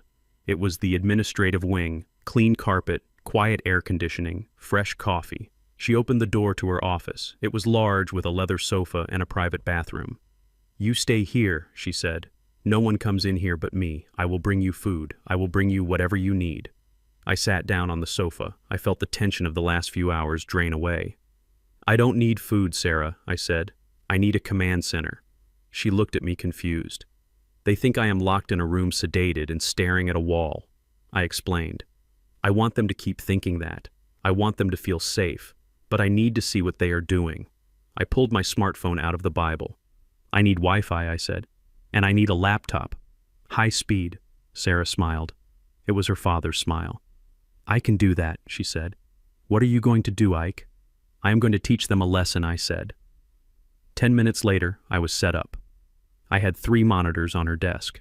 I had a connection to the fiber optic line. I logged into my home security system. The cameras flickered to life. I saw my living room. It was party time. Tiffany was opening a bottle of my vintage wine, a bottle I had been saving for 20 years. Marcus was sitting on the sofa, his feet up on the coffee table, wearing my silk robe. They were laughing. They were toasting. We did it, Tiffany was saying, holding up her glass. The old bastard is gone. The house is ours. The money is ours. We are free, Marcus. Marcus took a drink.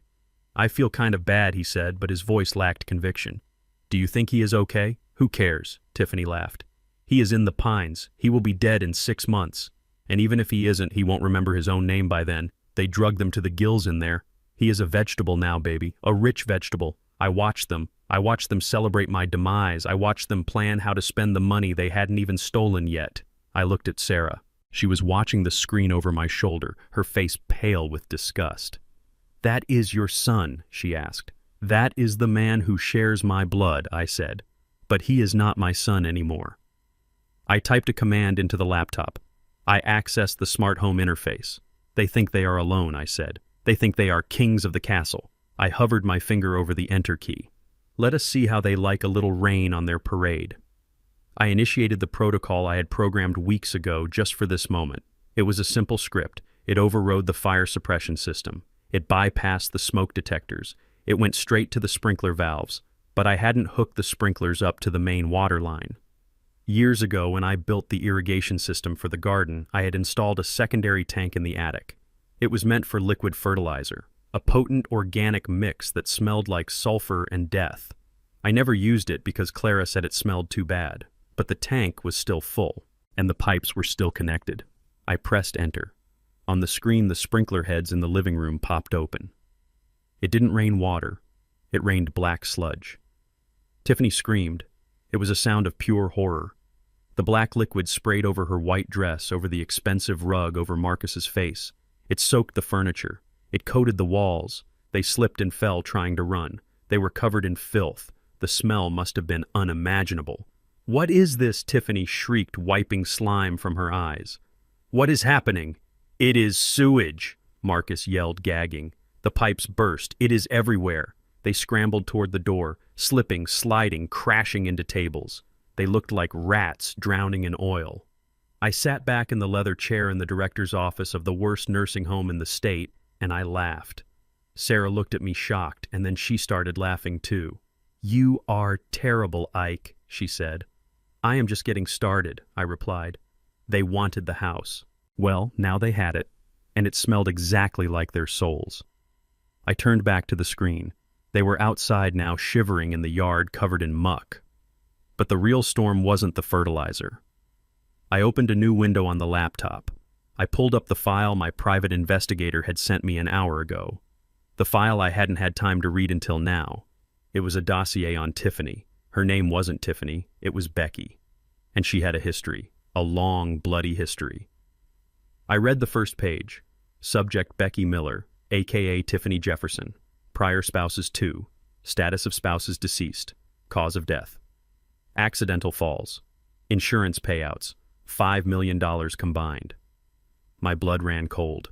The laughter died in my throat. This wasn't just about greed anymore. This wasn't just about a bad daughter-in-law. My son was living with a black widow, and he was next on the list. I saw a recent credit alert on Marcus's file. A new life insurance policy, taken out 3 weeks ago. Beneficiary Tiffany Jefferson, value $5 million. I looked at the screen where Marcus was wiping the slime off his wife, trying to comfort her. He didn't know he was hugging his executioner. Sarah, I said, standing up, my voice hard as iron. I need a car. "What is wrong?" she asked, seeing the look on my face. "I have to go," I said. "I have to save him. But Ike, you can't leave. If they see you—" "I don't care," I said. "She is going to kill him, Sarah. She isn't waiting for me to die. She is going to kill Marcus." I grabbed my coat. "They put me in here to get me out of the way. They thought this was the end of the story, but the story was just turning into a thriller, and I was the only one who knew the ending."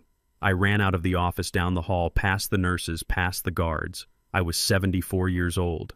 I had no car, I had no weapons, but I was a father, and nobody touches my son, not even the devil herself. I sat in the leather chair of the director's office at the Pines, my eyes glued to the 3 monitors Sarah had set up for me. The nursing home was quiet, the smell of bleach and boiled cabbage fading into the background as I focused on the high-definition feed streaming from my living room. It was like watching a reality show about the worst people on earth, and unfortunately those people were my family. Sarah had left the room to do her rounds, giving me privacy to watch the dismantling of my legacy. I took a sip of the fresh coffee she had brought me and leaned in closer. The house was filling up. They didn't waste a second. I had barely been gone for 4 hours, processed into the system as a senile ward of the state, and already they were throwing a coronation ceremony. I saw cars pulling into the driveway, not the neighbors' cars. These were flashy rentals and ride shares delivering a crowd of people I barely recognized.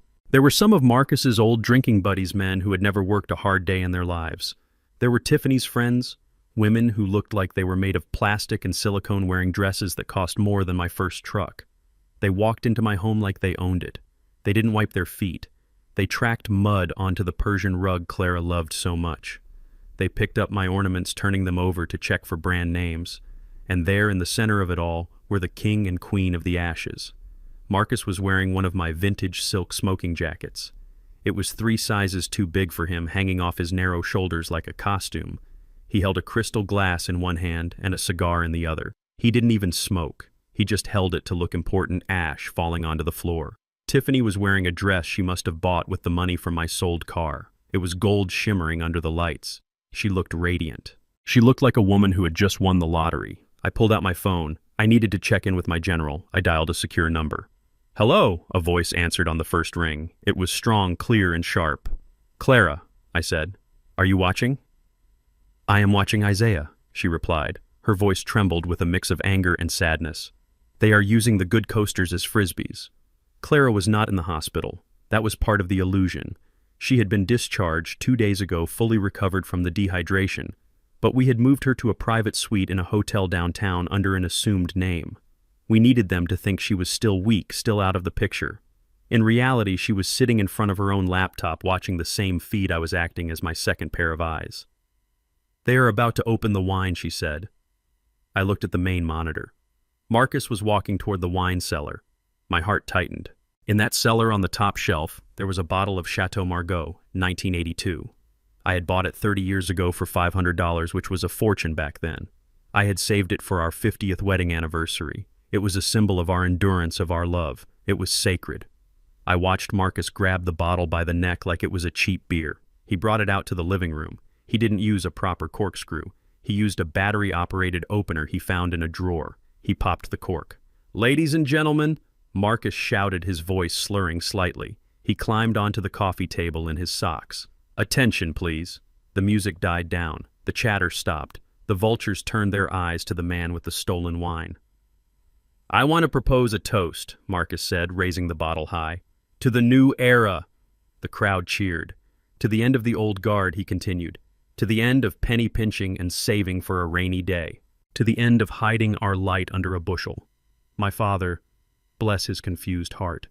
He sat on this fortune like a dragon on a pile of gold. He never spent a dime.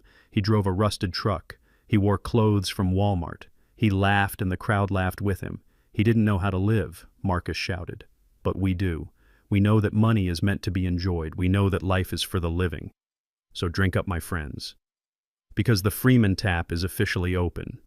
He tilted the bottle and poured the vintage wine into a red plastic cup. He spilled it down his chin as he drank.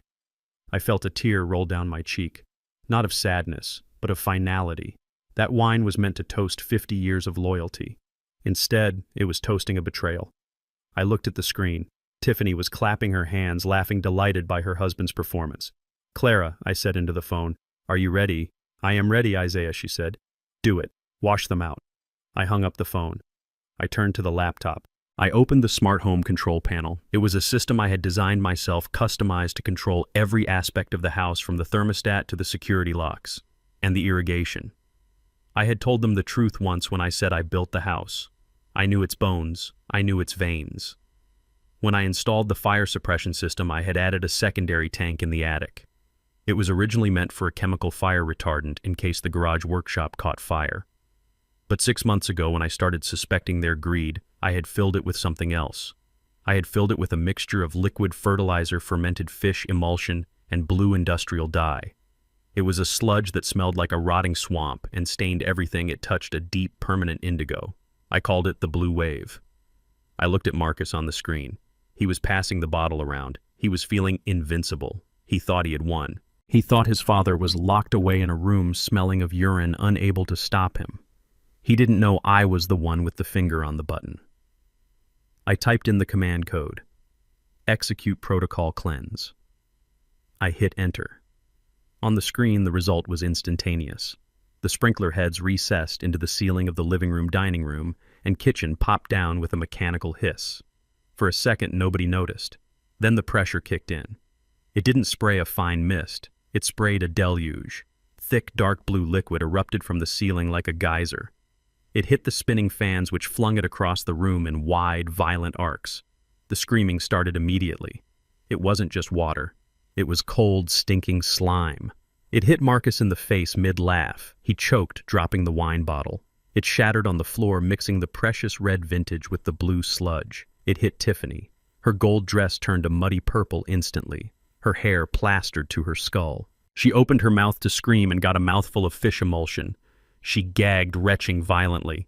The guests panicked. It was total chaos. People were slipping on the wet floor, crashing into furniture, sliding into walls. The expensive dresses, the suits, the hairdos, everything was being ruined in seconds. The smell must have been horrific. Even through the screen, I could imagine the stench of concentrated fertilizer filling the air, suffocating them.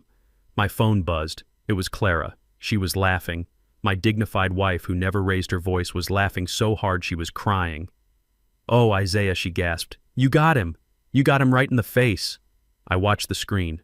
Marcus was trying to stand up, but he kept slipping. He looked like a blue monster rising from a swamp. He was wiping his eyes, trying to see, but the dye was blinding him.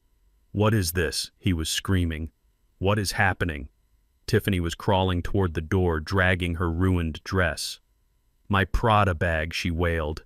"My bag." She cared more about the leather than the fact that her house was raining sewage. The guests were stampeding. They jammed the front door, pushing and shoving, trampling each other to get out of the blue hell. They didn't care about Marcus anymore.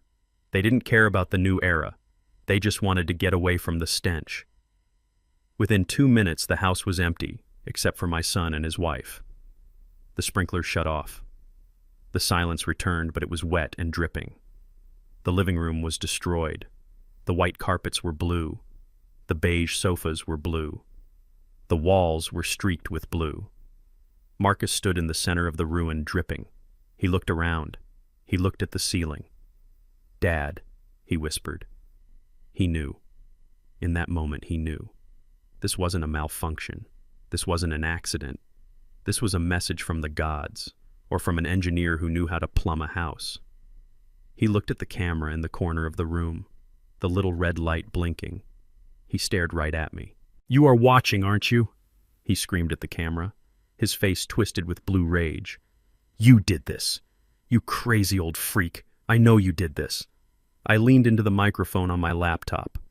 I pressed the talk button. My voice boomed out of the hidden speakers in the living room, amplified and echoing. "Happy Father's Day, son." Marcus jumped back, looking around wildly for the source of the voice. "I hope you enjoyed the wine," I continued. "It cost $500 in 1992. But the lesson I just taught you, that is priceless." He fell to his knees in the blue muck. He put his head in his hands and screamed a sound of pure frustration. Tiffany was hitting him. She was slapping his back, getting blue dye all over her hands. "Do something," she shrieked. "Fix this." I turned off the microphone. I leaned back in the leather chair. The party was over. The house was ruined. But it didn't matter. I could buy 10 houses. What mattered was that their spirit was breaking. They were wet. They were smelly. They were humiliated. And they were alone. But I wasn't done. The fertilizer was just the humiliation. The real blow was coming next. While they were showering, trying to scrub the blue off their skin, I picked up the file Sarah had left on the desk, the one my investigator had dropped off earlier. I opened it. It was the dossier on Tiffany. I read the first page, and my blood, which had been running hot with victory, suddenly turned cold as ice. The fertilizer was a joke. This was a death sentence. I picked up my phone. I needed to call the police. Not for me, for Marcus. Because the woman standing in that house scrubbing blue dye off her skin wasn't just a gold digger. She was a black widow. And my son was her next mark. The laughter that had filled the small office at the Pines died in my throat like a candle snuffed out by a sudden draft. On the screen, the blue sludge was still dripping from the ceiling of my living room, and my son was still scrubbing his face, but my eyes were locked on the manila folder Sarah had placed on the desk. It sat there innocuous and beige, but it radiated a cold energy that made the hair on my arms stand up. My private investigator, a man named Cole, who used to work intelligence for the Navy, did not send physical files unless it was something that could not be trusted to the digital cloud, unless it was something that could get someone killed. I reached out and opened the folder. The first thing I saw was a photograph. It was a mugshot, or at least it looked like one. It was grainy black and white taken from a distance. The woman in the photo had dark hair instead of blonde, and she was wearing glasses, but the bone structure was unmistakable. The predatory curve of the jaw, the eyes that looked like they were calculating the resale value of your soul. It was Tiffany. But the name typed under the photo was not Tiffany Jefferson. It was Rebecca Lynn Slate, also known as Becky the Black Widow of Baltimore. I felt the blood drain from my face, leaving me cold and dizzy. I turned the page. There were 2 death certificates. The first was for a man named Gary Slate, died 6 years ago. Cause of death, blunt force trauma from a fall while hiking in the Appalachians. The report said it was a tragic accident. He had slipped on wet moss while trying to take a selfie at the edge of a ravine. His wife Rebecca was the sole witness. She had run 3 miles to get help, crying hysterically. I looked at the financial addendum attached to the report. 2 weeks before the hike, Gary had taken out a double indemnity life insurance policy. Payout, $2.5 million. I turned the page again. My hands were shaking so hard the paper rattled. The second death certificate was for a man named Thomas Rourke, died 3 years ago. Cause of death, carbon monoxide poisoning in his garage. The report said he was working on his vintage Mustang and fell asleep with the engine running. The door had blown shut. A tragic accident. His fiancée, a woman now calling herself Tiffany Rourke, found him the next morning. Insurance payout $3 million. I looked at the dates. I looked at the pattern. It was an engineering blueprint for murder. It was efficient. It was clean. And it was repetitive. She finds a man with a little bit of money and a lot of vanity. She strokes his ego. She isolates him from his family. She gets him into debt so he is desperate. She convinces him that life insurance is the responsible thing to do to protect their future. And then they have an accident. I slammed the folder shut. I felt sick. Physically sick. The blue fertilizer I had sprayed on them was a prank. It was a lesson. It was a way to shame them. But I had been playing checkers with a serial killer. I grabbed my laptop. My fingers flew across the keyboard, logging into the shared family cloud account that Dante was too stupid to change the password for. I needed to see his recent emails. I needed to see his financial activity. I found it in the trash folder of his email. A PDF document from Mutual of Omaha. Subject: life insurance policy approval. I opened it. The policy was dated 1 month ago. The insured was Marcus Jefferson. The beneficiary was Tiffany Jefferson. The coverage amount was $5 million. And there was a rider, a specific clause that paid out double in the case of accidental death. $10 million. That was the price of my son's life. I looked at the timestamp on the email. It was signed the same week they tried to put Clara in the hospital. The same week they started drilling my safe. The pieces of the puzzle clicked together with a terrifying snap. Tiffany hadn't just been pushing for my money. My money was the plan A. It was the easy money. If she could get the $55 million from the trust, she wouldn't have to kill Marcus. She could just divorce him and take half. But I had blocked her. I had frozen the accounts. I had stayed alive. Plan A had failed, And when plan A fails, an engineer goes to plan B. But for Tiffany, plan B wasn't a different way to get my money. Plan B was cashing in the policy on Marcus. I looked back at the security feed on the monitor.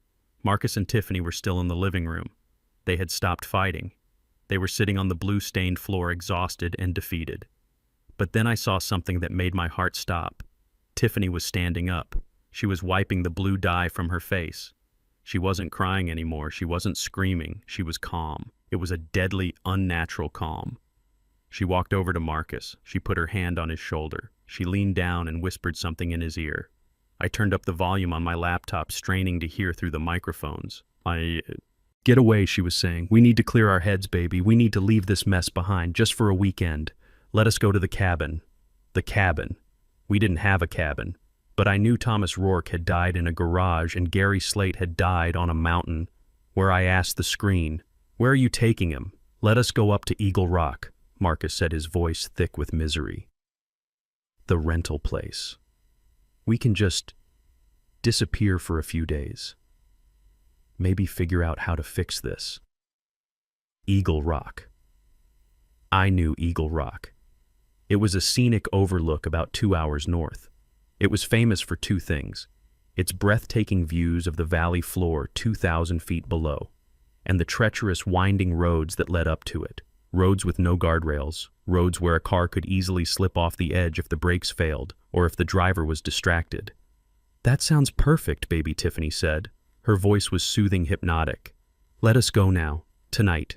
We can wash this blue off and just drive. We can watch the sunrise from the cliff." She wasn't waiting. She wasn't going to wait for the police to investigate the fraud.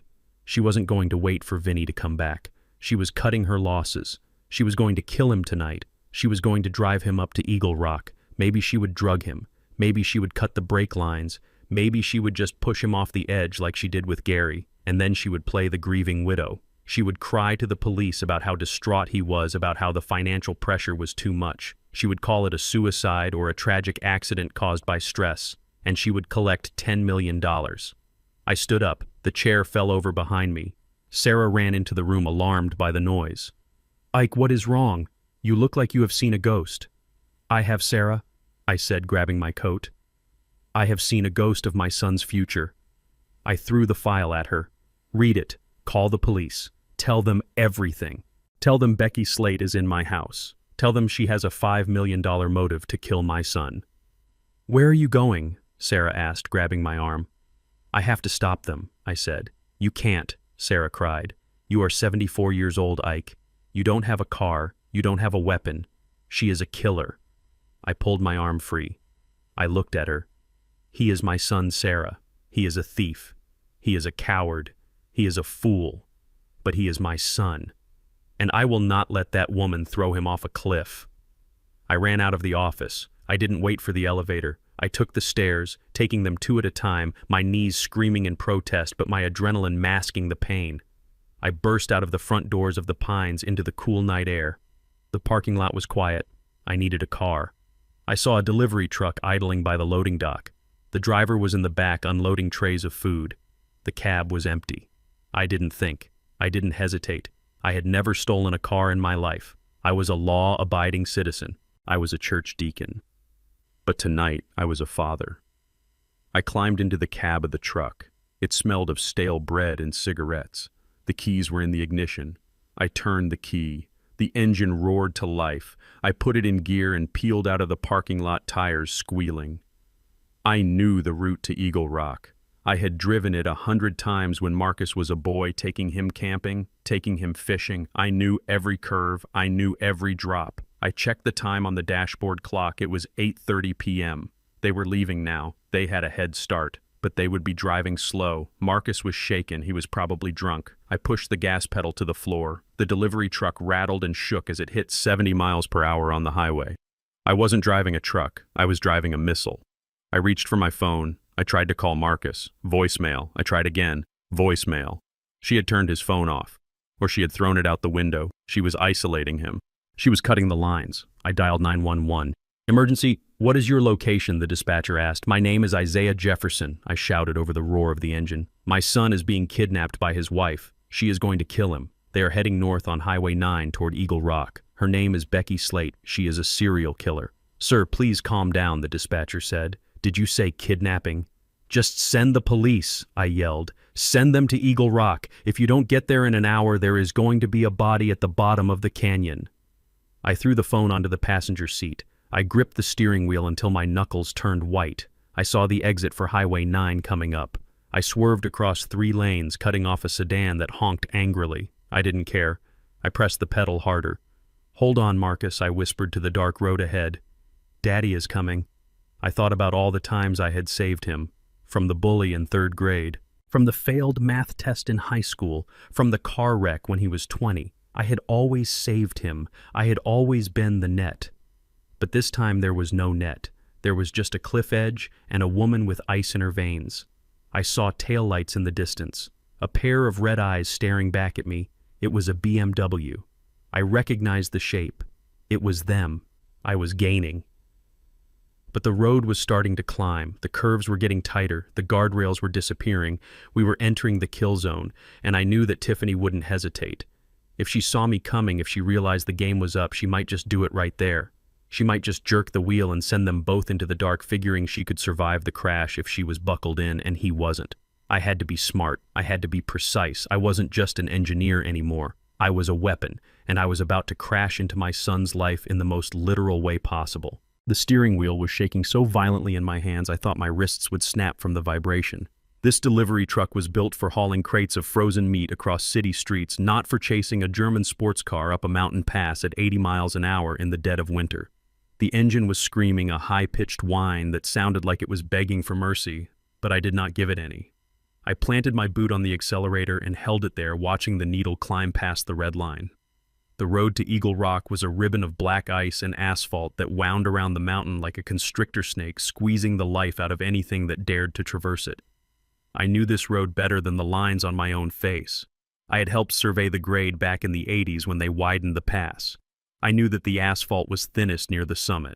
I knew that the camber of the turns was dangerous if you took them too fast. And I knew that 2 miles up there was a switchback called the Devil's Elbow. No guardrail. Just a 500-foot drop into the jagged pine trees and granite boulders below. That was where she was going to do it. I knew it in my gut. It was the perfect spot, a scenic overlook right on a dangerous curve. Oops, he slipped. Oops, the car rolled. Oops, I am a rich widow. I looked at the taillights ahead of me, 2 red eyes in the darkness taunting me. Inside that car was the boy I had held in my arms the day we brought him home from the adoption agency. The boy who had thrown my suitcase into the snow. The boy who had tried to sign away my freedom to a corrupt doctor. By all rights, I should have let him go. I should have turned the truck around, driven back to the nursing home, and let fate take its course. That would have been justice. He dug this pit, let him fall in it. But a father does not deal in justice. A father deals in salvation, even when the sinner does not deserve it. Even when the sinner spits in your face. I saw the BMW swerve slightly. Tiffany was driving fast, too fast for the conditions. She was either panicked because she saw the truck in her rearview mirror, or she was eager to get to the kill. I could imagine her inside that leather interior, gripping the wheel, her knuckles white, telling Marcus everything was fine, telling him to just relax and look at the stars while she drove him to his grave. I shifted gears. The transmission groaned, a horrible metal-on-metal grinding sound that vibrated through the floorboards. The truck lurched forward, gaining speed on the straightaway. I was closing the gap. I remembered teaching Marcus to drive on this very road. He was 16, terrified, gripping the wheel at 10 and 2. I had told him to respect the machine, to respect the road. You are not in control, I had told him. You are just negotiating with physics. If you get arrogant, the road will take you. He hadn't listened then, and he wasn't listening now. He was sitting in the passenger seat, letting a murderer drive him because he was too weak to take the wheel of his own life. The gap narrowed. I could see the license plate now. I could see the silhouettes of 2 heads in the front seat. Suddenly, the brake lights of the BMW flared bright red. Tiffany was slowing down. She was preparing for the elbow. She was slowing down to stage the accident. I could not let them stop. If they stopped, she would have the advantage. She could pull a gun. She could push him out before I got there. I had to keep them moving, or I had to stop them on my terms. I made a decision that went against every safety protocol I had ever written. I didn't brake. I floored it. I steered the heavy, boxy truck into the oncoming lane. It was a blind corner. If another car came down the mountain right now, we were all dead. It would be a head-on collision that would fuse metal to bone. But I had calculated the odds. It was Tuesday night. It was freezing. Nobody was crazy enough to be up here tonight except a killer and a father. I roared past them on the left. I saw Marcus turn his head. I saw the shock on his face as a dirty bread truck overtook his luxury car on a mountain pass. He didn't recognize me. He just saw a maniac. I cut the wheel hard to the right. The truck skidded sideways. The back tires lost traction, sliding toward the abyss. For a second, I thought I was going over. I looked down into the black void out the side window and made peace with God. I felt the rear axle hang over empty space. Gravity grabbed at the bumper, trying to drag me down, but the front tires caught on the gravel. The heavy engine block acted as an anchor. The truck slammed to a halt, completely blocking the narrow road mere feet from the edge of the cliff. The BMW screeched. Smoke billowed from the tires as Tiffany slammed on the brakes. The car fishtailed, sliding on the ice, spinning 180 degrees before coming to a rest with its rear bumper kissing the metal grill of my truck. The silence that followed was deafening. Just the ticking of cooling engines, the hissing of steam, and the howling of the wind through the canyon. My heart was beating so fast it felt like a flutter in my chest. I took a deep breath. I was alive. I kicked the door open. My legs were shaking, but I forced them to hold me. I jumped down onto the road. The headlights of the BMW blinded me, casting long shadows against the mountain wall. I walked toward the car. I must have looked like a nightmare. My hospital gown was tucked into my trousers. My coat was flapping in the wind. My hair was wild from the wind. I held a tire iron in my hand that I had found under the seat of the truck. I didn't intend to use it, but I wanted them to know I wasn't here to talk. The driver's side door of the BMW flew open. Tiffany jumped out. She was not looking at the view. She was not checking on her husband. She was looking at me.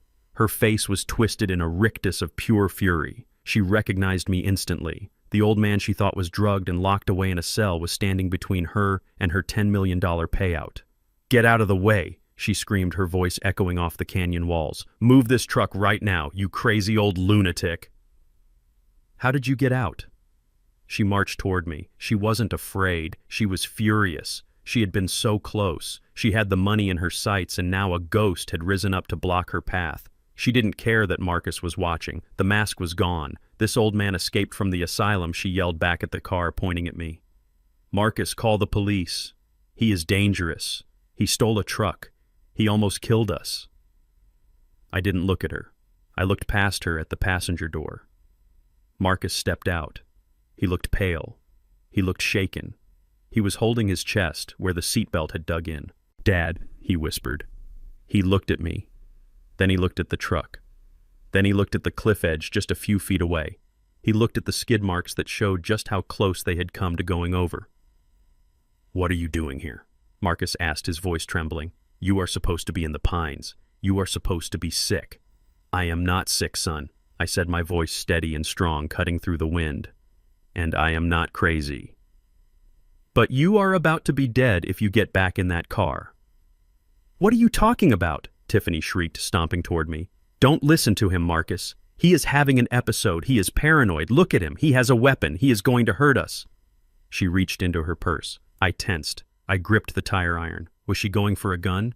She pulled out her phone. "I am calling the cops," she said. "I am putting you back in a cage where you belong." "Go ahead," I said. "Call them. Tell them Becky Slade is here. Tell them the Black Widow of Baltimore is trying to cash in another policy." Tiffany froze. Her thumb hovered over the screen. Her face went from red to chalk white in a second. The name hit her like a physical blow. She stopped breathing. Marcus looked at her. "Becky. Who is Becky?" "Ask her," I said, pointing the tire iron at Tiffany. "Ask her about Gary Slate. Ask her about Thomas Rourke. Ask her about the $5 million she collected when they had their tragic accidents." Tiffany lowered the phone slowly. Her eyes darted around. She looked at the truck blocking the road. She looked at the cliff. She looked at me. She was calculating. She was trapped. "He is lying," she whispered, but her voice lacked its usual conviction. It was thin and brittle. He is making it up. It is the dementia, Marcus.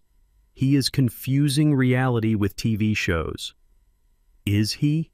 Marcus asked. He looked at her. He really looked at her. He saw the fear in her eyes. He saw the way her hand was shaking.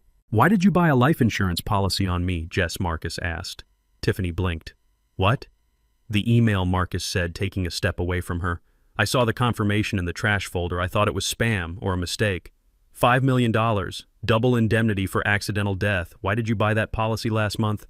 Because I love you, she stammered, backing up toward the edge of the road. Because we have debts. I wanted to make sure if something happened, I interrupted, taking a step forward. Like a car accident on a mountain road. Like a fall from a scenic overlook. You brought him up here to kill him, Tiffany. Just like you killed the others. No, she screamed. Her composure shattered. No. You are ruining everything, you old bastard. Why couldn't you just die? Why couldn't you just let us have the money? She wasn't denying it anymore. She was justifying it. Marcus stared at her. The horror on his face was absolute. The woman he loved, the woman he had betrayed his father for, was a monster. You were going to kill me, he whispered. Tiffany looked at him. Her eyes were full of contempt. You are worth more dead than alive, Marcus, she spat. You are a failure.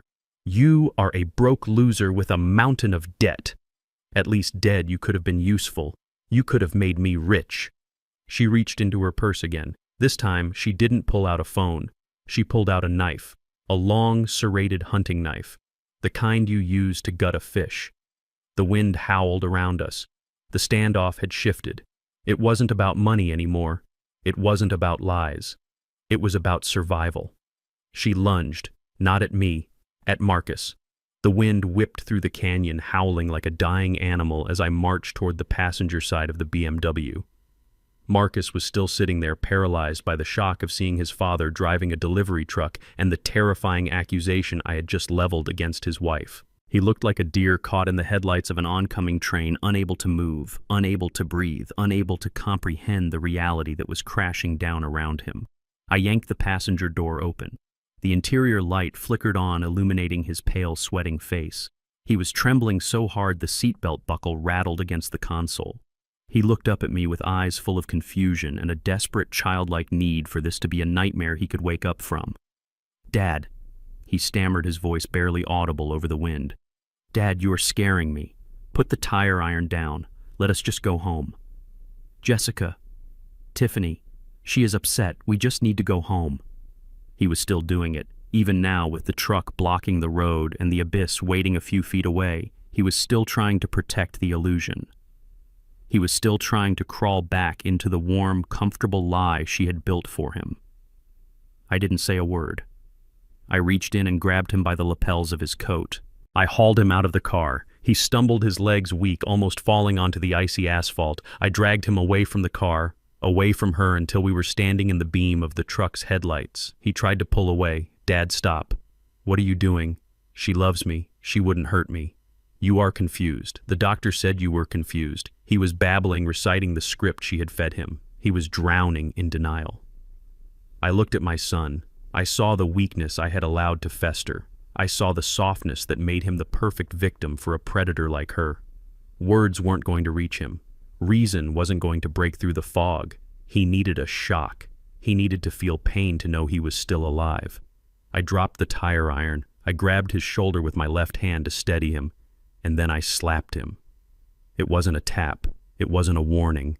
It was a full-force, open-handed strike across his face. The sound was loud and sharp, cracking through the canyon air like a whip. Marcus' head snapped back. He stumbled, staggering against the grill of the truck. He put a hand to his cheek, staring at me in total disbelief. I had never hit him, not once in his entire life. I was a man who believed in discipline but never in violence against family. But this wasn't violence. This was defibrillation. Wake up! I roared, my voice tearing at my throat.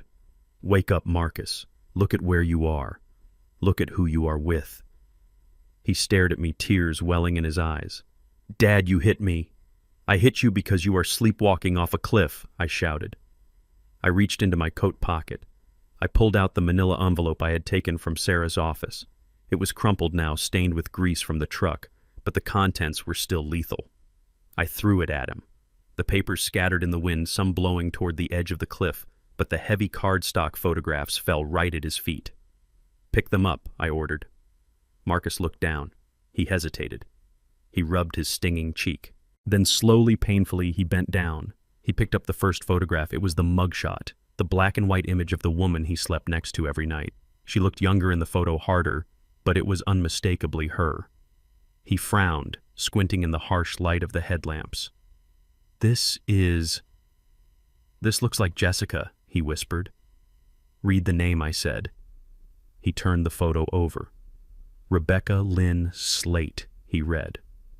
He looked up at me, confusion warring with panic. "Who is Rebecca Slate?"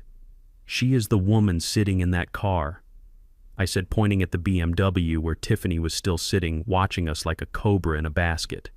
"She is the woman who convinced you to buy a $5 million life insurance policy last month. She is the Black Widow of Baltimore." Marcus shook his head. No, that is crazy. That is a conspiracy theory. You hired someone to make this. You are trying to break us up because you hate her. Pick up the other papers," I commanded. He picked up the death certificates. He read them. Gary Slate, accidental fall, Thomas Rourke, carbon monoxide poisoning.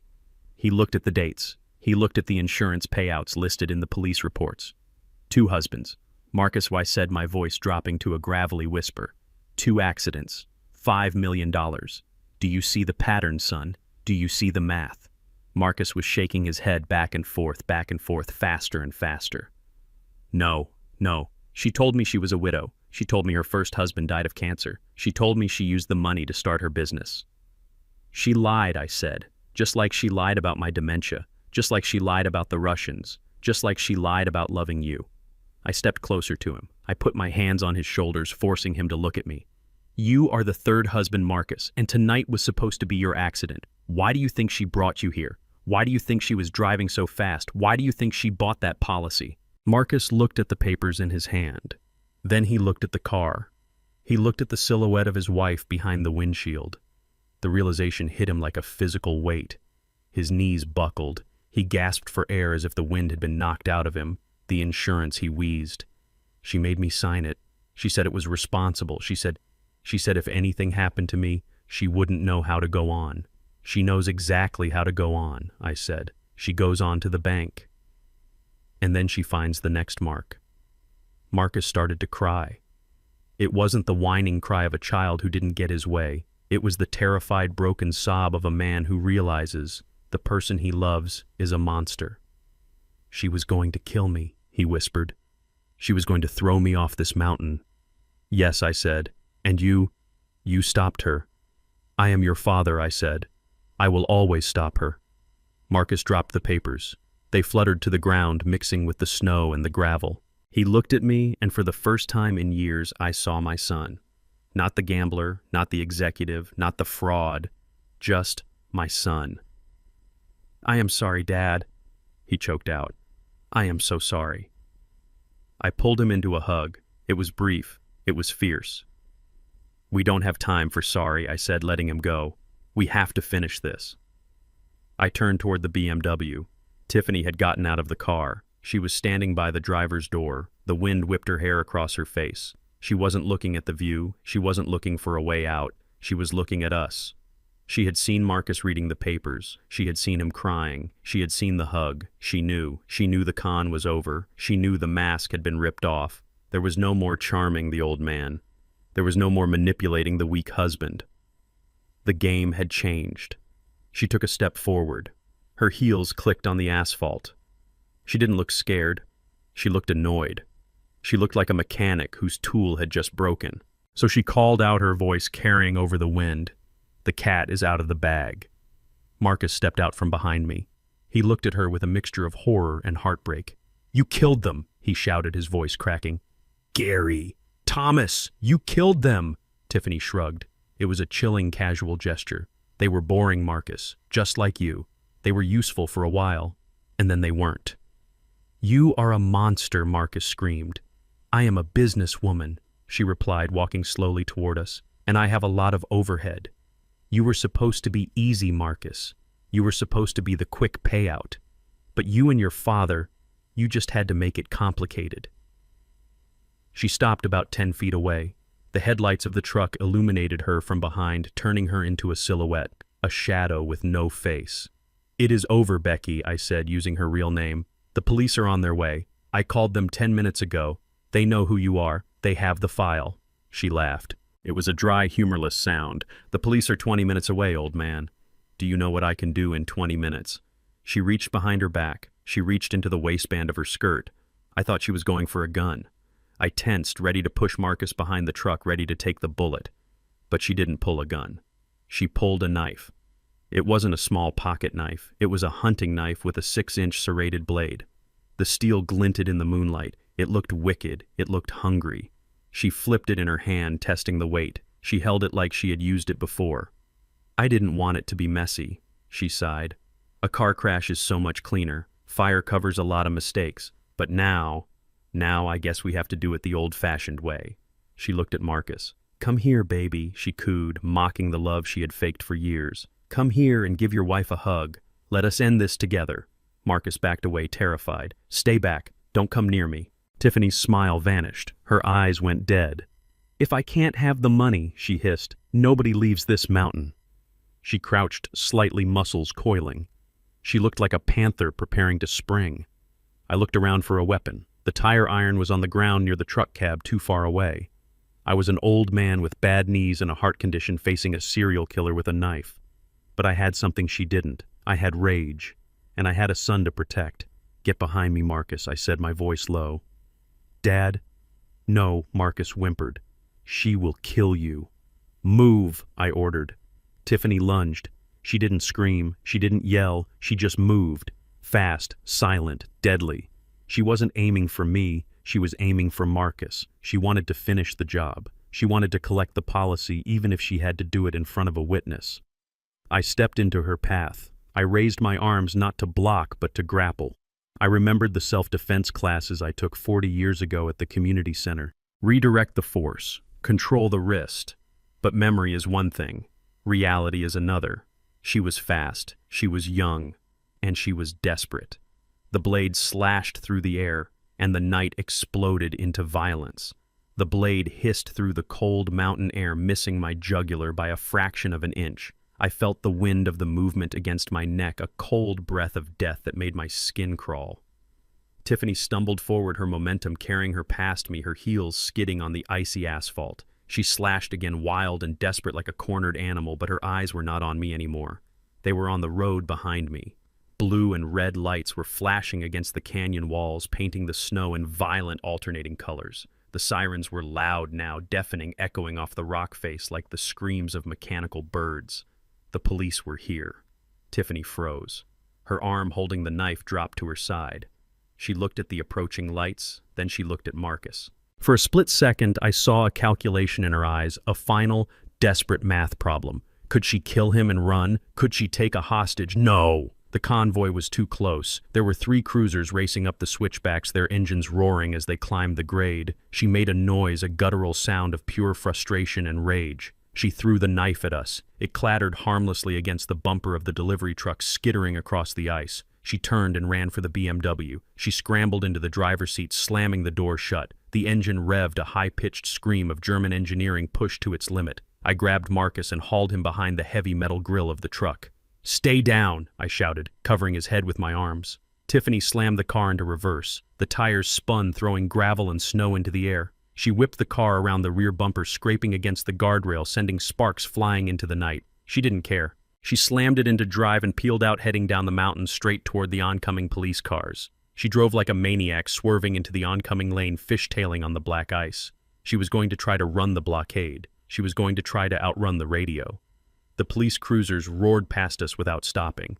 They saw us standing by the truck, saw we were alive, and they kept going. Their sirens changed pitch as they accelerated after the fleeing BMW. I watched them go. I watched the red taillights of Tiffany's car disappear around the Devil's Elbow, followed by the train of flashing lights. I listened to the sounds of the chase fading down the canyon, the screech of tires, the wail of sirens, the roar of engines. And then there was silence. just the wind howling through the pass and the heavy, ragged breathing of my son. I let go of Marcus. He slid down the side of the truck until he hit the ground. He was shaking violently, his teeth chattering. He was holding his left arm. I knelt beside him. "Let me see," I said, pulling his hand away. There was a cut, a long, thin line running from his elbow to his wrist. It wasn't deep, but it was bleeding, soaking the sleeve of his ruined suit jacket. She had nicked him when she threw the knife, or maybe during the struggle. It was a shallow wound, but it was symbolic. She had drawn blood. She had marked him. "It is just a scratch," I said, examining it in the headlights of the truck. "You are going to live." Marcus didn't answer. He stared at the blood on his arm. He stared at it like he had never seen blood before, like he couldn't believe it was inside him. "She tried to kill me," he whispered. His voice was so quiet the wind almost stole it. "She actually tried to kill me." I took off my scarf. I wrapped it around his arm, pulling it tight to stop the bleeding. "Yes, she did," I said, my voice flat. "And if I hadn't stolen this truck, she would have succeeded. You would be halfway down that cliff right now, and she would be crying to the cops about a tragic accident." Marcus looked up at me. His face was a mess of snot and tears and dirt. The arrogance was gone. The pride was gone. The CFO who thought he was smarter than his father was gone. All that was left was a terrified boy sitting in the snow. I looked around. I found a bottle of water in the cab of the truck and a first aid kit under the seat. I poured water over the cut to clean it. Marcus winced, but he didn't pull away. He let me tend to him. He let me be his father. "Why didn't you let me die?" he asked, looking at the ground. I stopped wrapping the makeshift bandage. I looked at him. "Because you are my son," I said, "and I don't bury my children. I already buried your mother. I am not burying you." Marcus started to cry again. It was a deep, ugly sound, the sound of a soul breaking open. He leaned forward and put his forehead against the cold asphalt of the road. He curled into a ball, his shoulders heaving. "I am so sorry, Dad," he sobbed. "I am so sorry. I was so stupid. I was so greedy. I let her poison me. I let her turn me against you. I deserve this. I deserve to die." He shifted his weight. He scrambled up onto his knees. He grabbed my coat with his good hand. He looked up at me, his eyes pleading, his face twisted in agony. "Forgive me," he begged. "Please, Dad, please forgive me. I will do anything. I will sign anything. Just tell me you forgive me. I am garbage. I am nothing." He tried to kiss my hand. He tried to lower his head to my feet. It was a pathetic sight. My son, the man I had raised to be strong, to be proud, kneeling in the dirt, begging for absolution like a serf before a king. I felt a flash of anger, not at him, but at the weakness, at the lack of dignity. I didn't pull my hand away. I grabbed him by the collar of his coat. I yanked him upward. "Stand up," I roared. Marcus stumbled, surprised by the force. He looked at me confused. "Stand up," I said again, my voice echoing off the canyon walls. "Get off your knees." He stood swaying slightly unsteady on his feet. I let go of him. I took a step back. I looked him up and down. "Don't you ever kneel to me," I said, my voice hard as iron. "Don't you ever kneel to anyone." "But I sinned," Marcus whispered. "I betrayed you. I know what you did," I said. "I know every lie. I know every theft. I know you tried to lock me away. I know you wished I was dead." I stepped closer to him, invading his space, forcing him to look me in the eye. "Kneeling doesn't fix that, Marcus. Crying doesn't fix that. Apologizing doesn't fix that. You think you can just say sorry and wash it all away? You think a few tears buy you redemption?" I pointed a finger at his chest. "You are a Jefferson," I said. "We come from men who worked in fields under the whip. We come from men who worked in steel mills under the heat. We come from men who built this country with their sweat. We do not kneel. We do not beg." Marcus wiped his face with his sleeve. "Then what do I do?" he asked, his voice trembling. "How do I fix it?" "You fix it by working," I said. "You fix it by standing up. You fix it by taking responsibility. You made a mess, Marcus. A hell of a mess. You broke your life. You broke my trust. You broke the law." I looked down the road toward the fading sirens. "Tiffany is gone," I said. "She is running. She is going to get caught or she is going to crash. Either way, she is out of your life. Vinny is still out there. The police are going to have questions about the embezzlement. You are facing a storm, son. A Category 5 storm." I put my hands on his shoulders. I felt him shaking. "You can collapse," I said. You can stay on your knees and let the world roll over you. You can go to prison as a victim, or you can stand up, you can face it, you can take your punishment like a man, and when you come out the other side, you can start rebuilding. Marcus looked at me. He took a deep breath. He tried to stop shaking. I am scared, Dad, he admitted. Good, I said. Fear keeps you awake. Fear makes you smart. Use it. I turned back to the truck. Get in, I said. Where are we going? He asked. We are going to finish this, I said. We are going to follow those sirens. We are going to see if she crashed. And then we are going to the police station. To turn me in, Marcus asked, his voice small. To turn yourself in, I corrected. If I turn you in, you are a criminal caught in the act. If you walk in there and confess, if you hand over the evidence on Tiffany, if you tell them about the fraud, you are a witness. You are a man taking accountability. It might save you from a long sentence. It won't save you from everything, but it might save your soul. Marcus looked at the truck. He looked at the cliff. He looked at the road back to the city. He nodded, a slow, painful nod. Okay, he said. Okay, Dad. He walked to the truck. He climbed into the passenger seat. He didn't look back at the spot where he had knelt. I climbed into the driver's seat. I put the truck in gear. I looked over at him. He was holding his bandaged arm, looking out the window at the dark mountains. He looked older. He looked broken, but he was sitting up. We drove down the mountain in silence. We followed the tire tracks of the chase. About 3 miles down, we saw the lights. The police cruisers were stopped at a sharp curve. Flares were burning on the road, casting a red glow on the snow. I slowed the truck. I pulled over. We got out. We walked to the edge of the road where the cops were standing, looking down. There was a guardrail there. It was twisted and broken metal shearing off into the darkness. I looked over the edge. 500 feet down at the bottom of the ravine, there was a fire. It was small from this distance, a flicker of orange in the black. But I could see the shape of the car. The BMW was upside down. It was crushed. It was burning. Marcus stood beside me. He looked down at the fire. He didn't say anything. He didn't cry. He just watched the flames consume the woman who had promised him the world and tried to give him death. Is she... he started to ask. No one survives that, I said. A police officer walked over to us. It was Jake, the young traffic cop I knew from the gym. He looked at me, then at Marcus. Mr. Jefferson, he said, we found the car. It went over the edge at high speed. No signs of braking. She didn't brake, I thought. She tried to fly. Is he okay? Jake asked, nodding at Marcus. He is alive, I said, and he has a statement to make. Marcus looked at Jake. He held out his good hand. I need to talk to a detective. Marcus said, his voice steady for the first time in weeks. I have information about a fraud ring, and I want to confess to embezzlement. Jake nodded. I will take you in. Marcus turned to me. Are you coming, Dad? I looked at him. I looked at the fire down below. I will be right behind you, I said, but you have to walk through the door yourself. Marcus nodded. He walked with Jake to the cruiser. He got in the back. Not as a prisoner, but as a man surrendering. I stood there for a moment longer watching the fire burn out. The Black Widow was gone. The threat was gone. But the work was just beginning. I got back in my truck. I had to call Clara. I had to tell her our son was safe. And I had to tell her that we had a lot of cleaning up to do. The nightmare was over, but the dawn was going to be cold and hard. And I wouldn't have it any other way.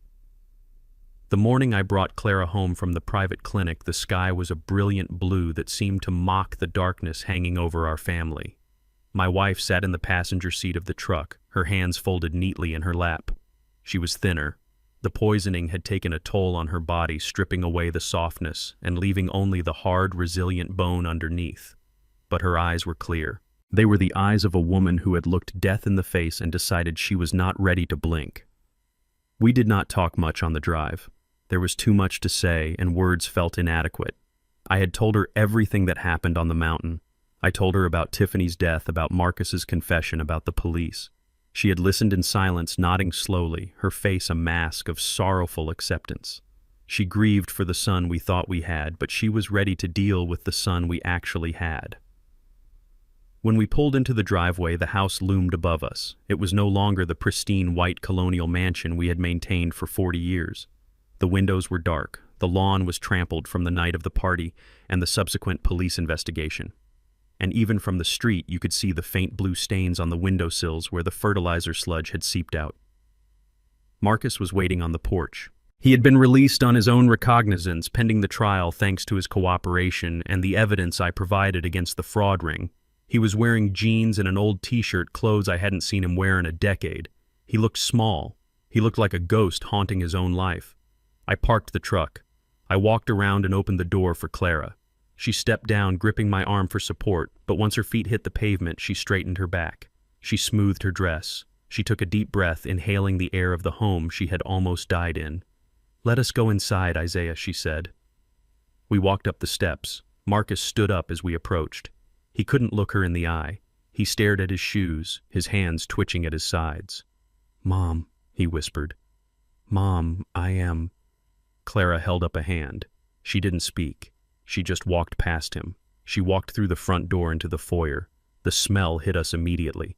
Even after days of airing it out, the house smelled of chemicals, stale wine, and the underlying rot of the fertilizer I had pumped through the system. The walls were streaked with dried blue sludge.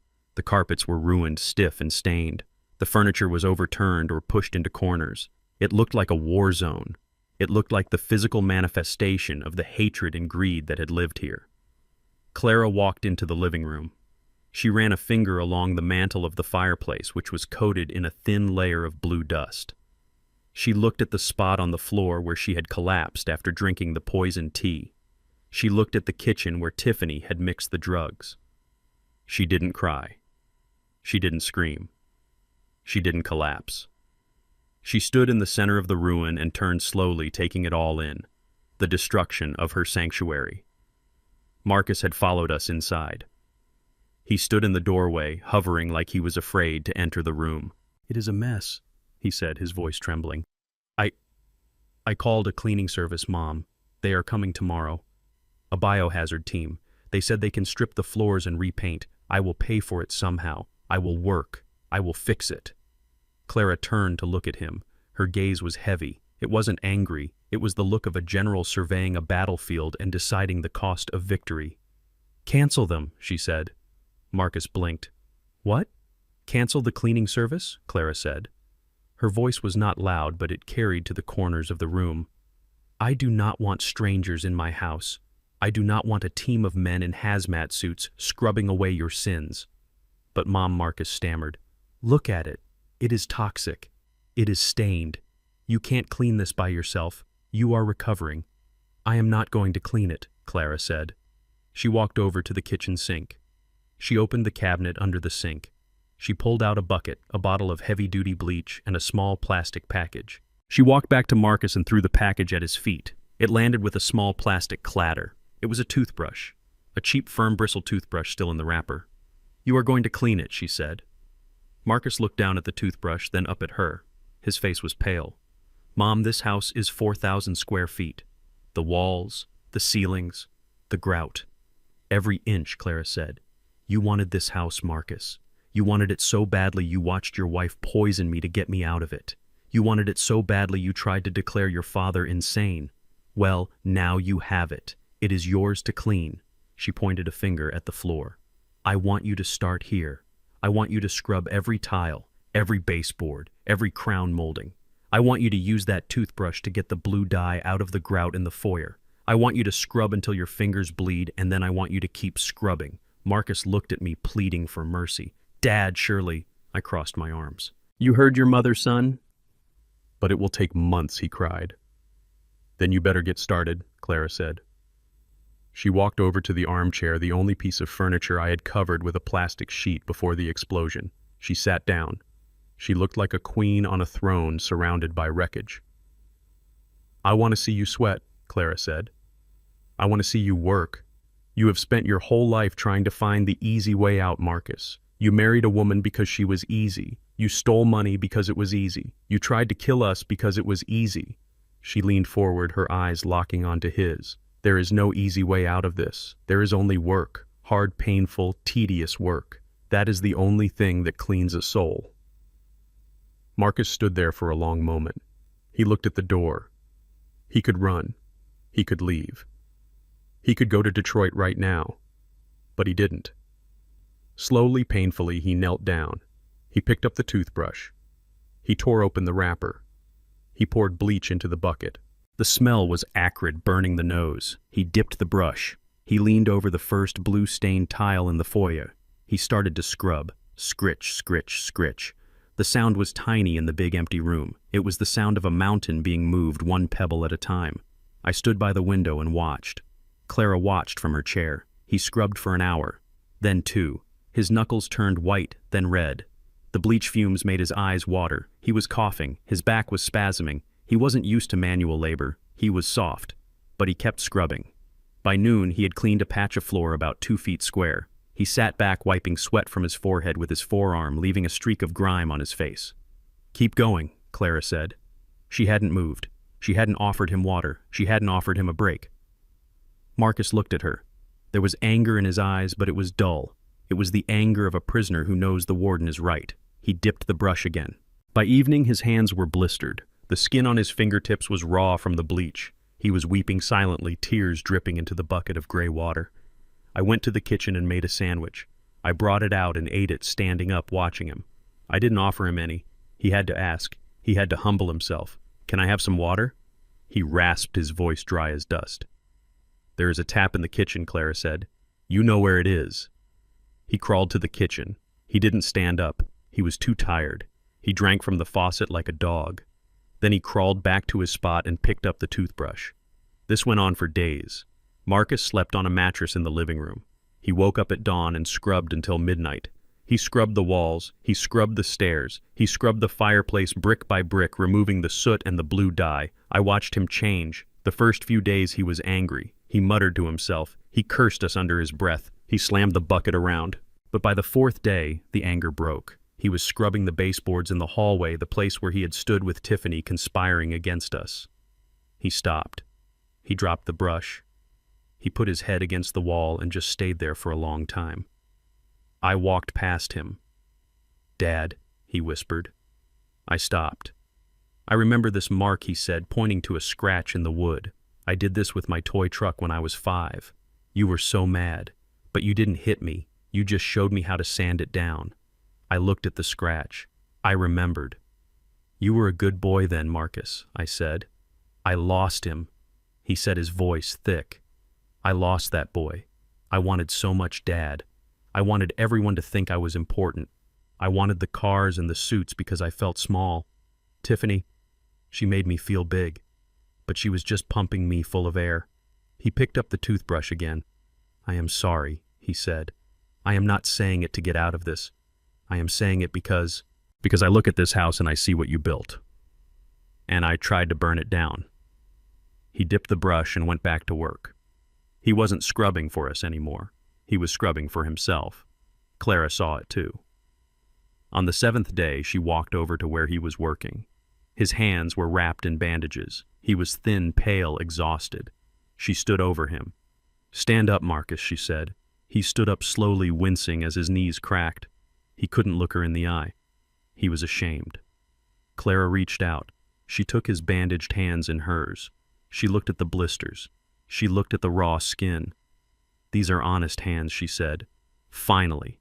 Marcus started to cry. He fell into her arms, burying his face in her shoulder.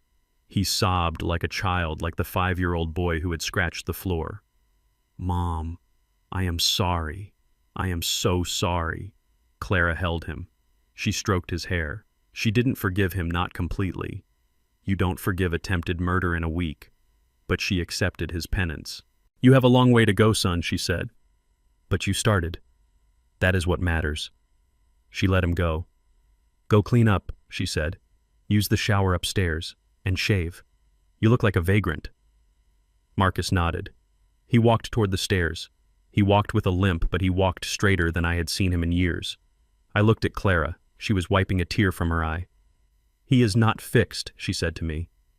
"But he is broken in the right places now." I nodded. The house was still a mess. It would take weeks to finish. But the smell was gone. The smell of rot and greed was replaced by the smell of bleach and sweat. It smelled clean. But we weren't done. The house was just the physical labor. The real reckoning was coming. The trial was approaching. Tiffany was going to plead not guilty. She was going to try to drag Marcus down with her. She was going to blame him for everything. Marcus had to be ready. He had to stand up in a court of law and admit to the world what he had done. He had to destroy his own reputation to save his conscience. And there was still the money. The $500,000 he owed the company.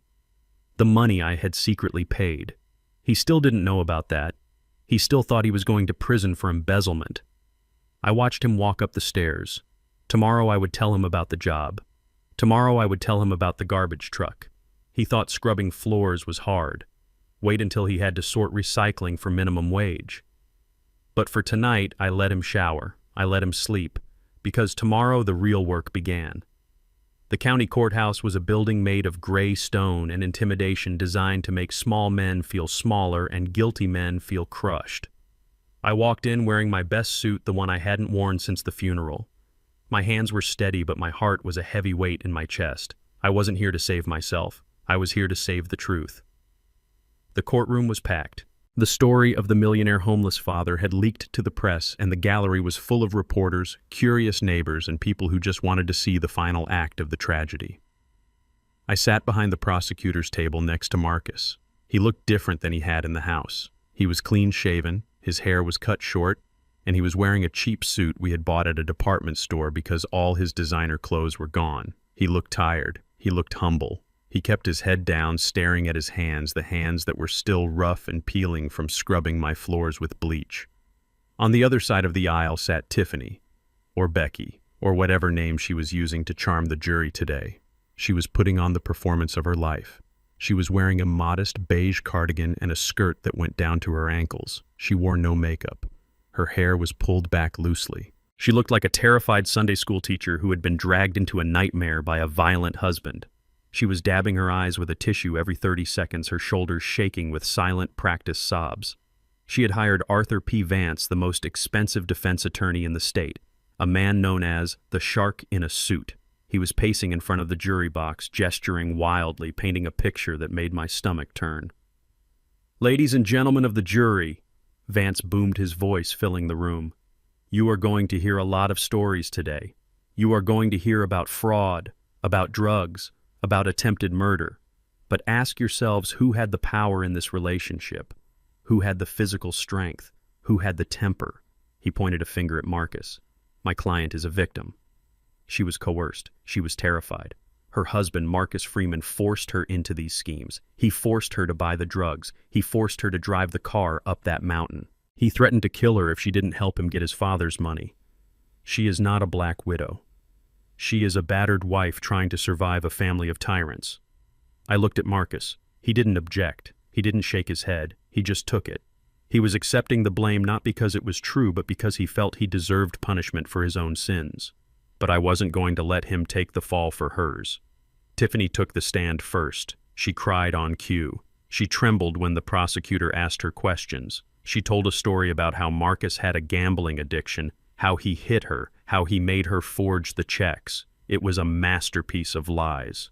When she stepped down, the jury looked at her with sympathy. They saw a fragile woman. They didn't see the monster who had tried to gut my son with a fishing knife. Then it was my turn. The bailiff called my name. Isaiah Otis Freeman. I stood up. I walked to the stand. My steps were slow but measured. I sat down in the wooden chair. The wood was hard against my back.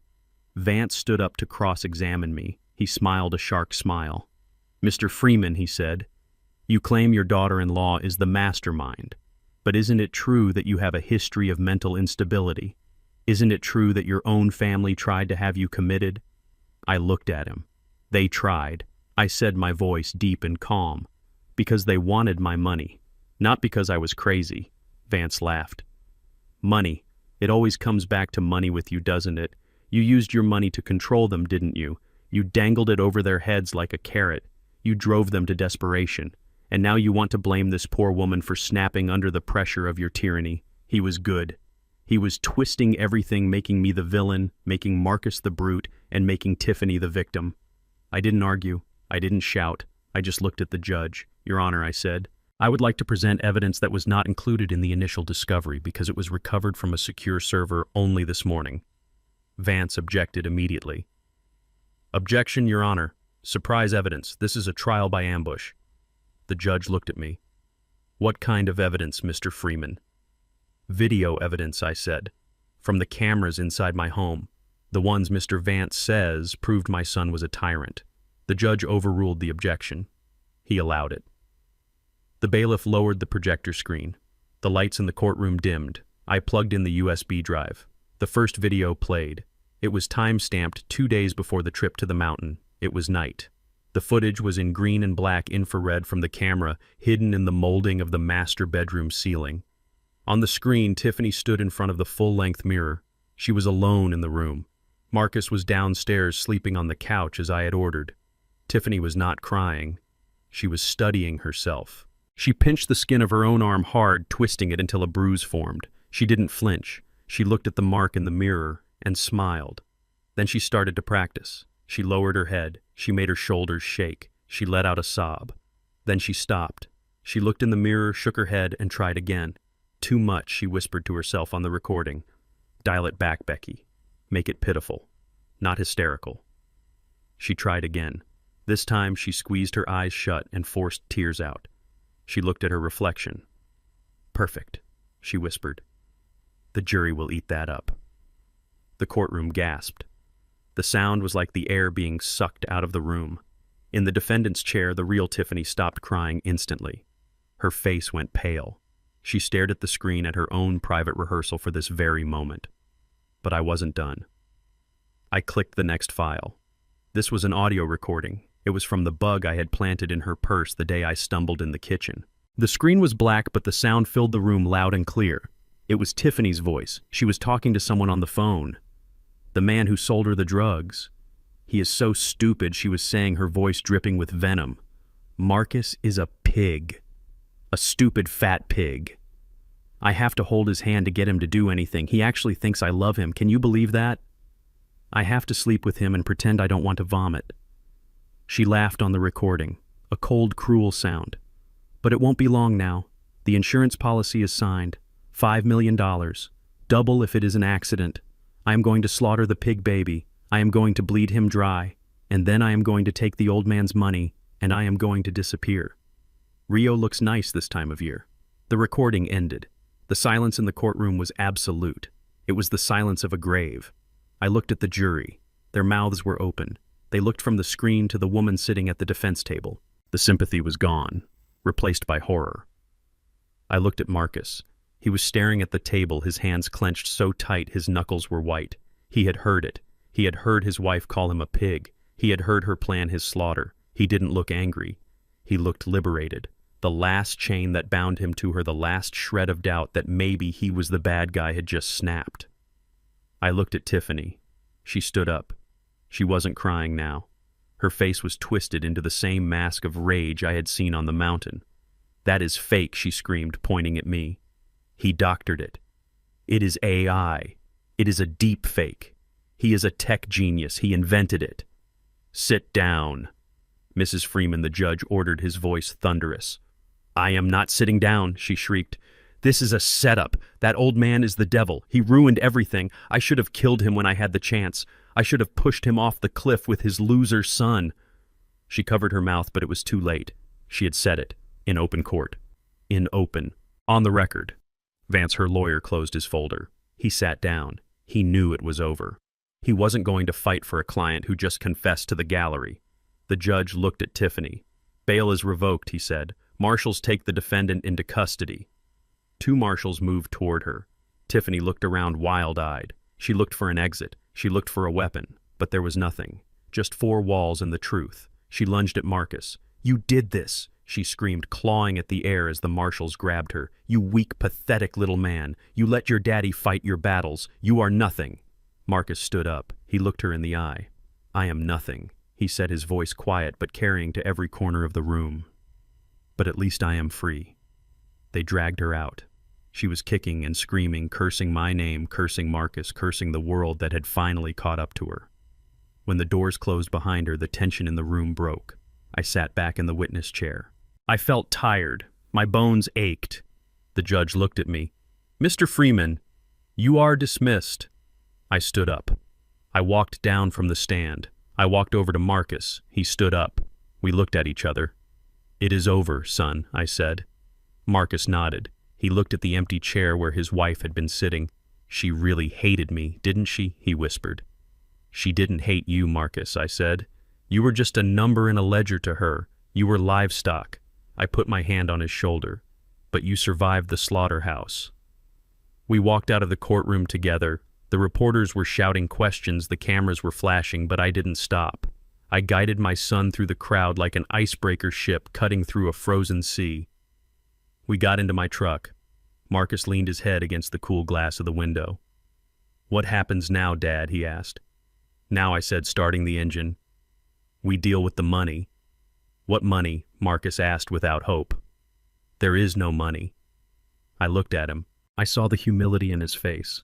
I saw the man who had scrubbed floors for a week to pay for his sins. "I haven't told you everything, son," I said. I put the truck in gear. "There is a debt to be paid," I said. $500,000 to your company.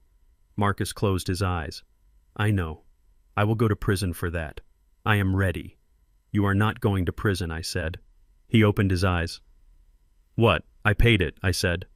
I walked into Henderson's office and I wrote a check. "The books are balanced. No one is looking for you." Marcus stared at me. He couldn't breathe. You paid $500,000. "But you said I had to face the consequences." "You are facing them," I said. "You lost your job, you lost your reputation, you lost your wife. That is enough consequence for one lifetime. I wasn't going to let you lose your freedom too, not for money." He started to cry again, silent tears running down his face. "Why?" he whispered. "After everything I did, why did you save me?" "Because I am your father," I said. "And fathers catch their sons when they fall, even if they have to let them hit the ground first to knock some sense into them." I reached into the glove box. I pulled out a piece of paper. It wasn't a check. It was an invoice. "But this isn't a gift, Marcus," I said, handing it to him. He looked at the paper. It was a bill for $500,000, payable to Isaiah Jefferson. "You owe me," I said. "Every penny, plus interest." Marcus nodded, wiping his eyes. "I will pay you back. I swear. I will get a job. I will do anything." "I know you will," I said, "because I have a job for you." "What job?" "I own a recycling plant," I said. "A waste management facility on the south side. I bought it 10 years ago as an investment. It is dirty work. It smells. It is hard. The shifts are 12 hours long." I looked at him. "They need a sorter on the line. Minimum wage." Marcus didn't flinch. "When do I start?" he asked. "Monday morning," I said. 6 a.m.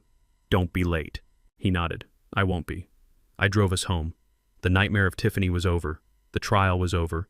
But the redemption of Marcus Freeman was just beginning. He was going to sort trash. He was going to smell like garbage every day for the next 10 years. But he was going to be a free man, and he was going to be an honest man.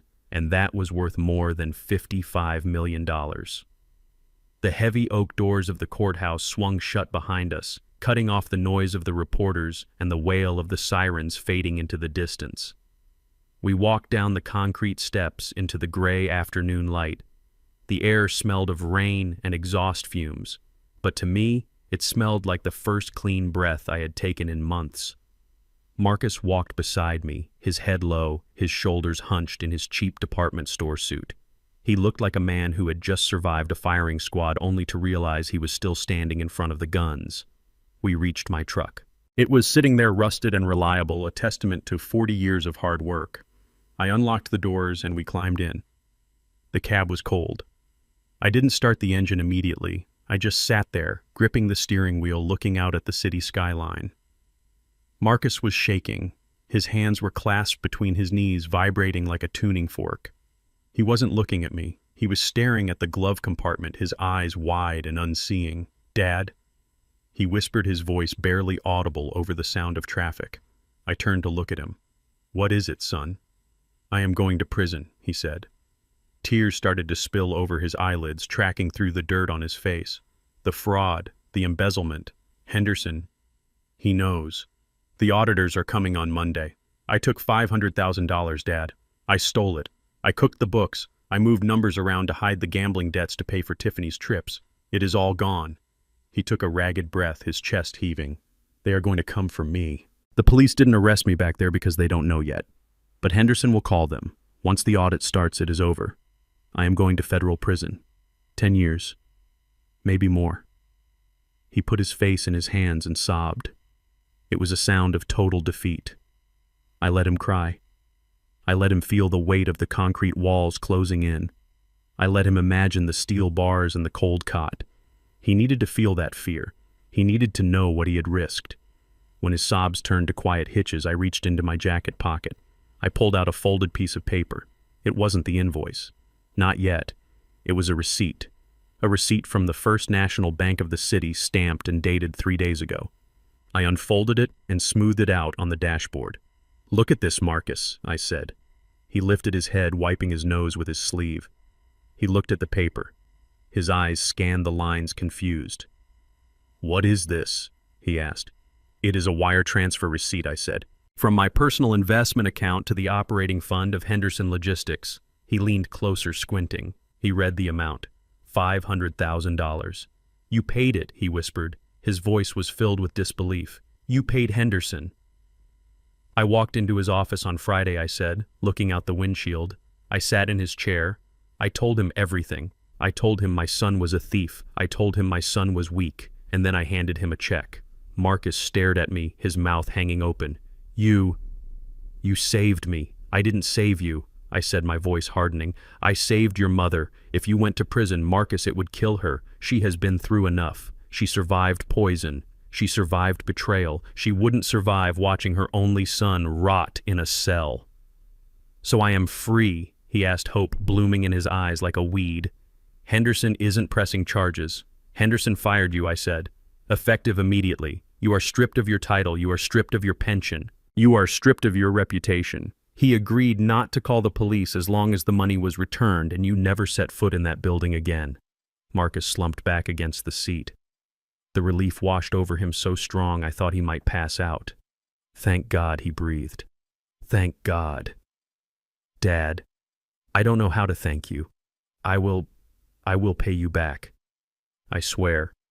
When I get a new job, when I get back on my feet." I laughed. It was a dry, short sound. "A new job?" I asked. "Marcus, who is going to hire you. You are a CFO who got fired for cause. Word travels fast in this city. Henderson won't prosecute, but he won't give you a reference. You are radioactive son. You couldn't get a job managing a lemonade stand right now." Marcus's face fell. "Then what do I do?" I reached into the glove box. I pulled out a clipboard. On it was a single sheet of paper. It looked official. It looked like a contract. "This is what you do," I said, handing it to him. He took the clipboard. He read the header. Promissory note. Debtor Marcus Jefferson. Creditor Isaiah Jefferson. Amount owed $500,000. He looked at me confused. "This is a loan?" he asked. "This is a life sentence," I said. "Or at least it will feel like one. You owe me $500,000, Marcus.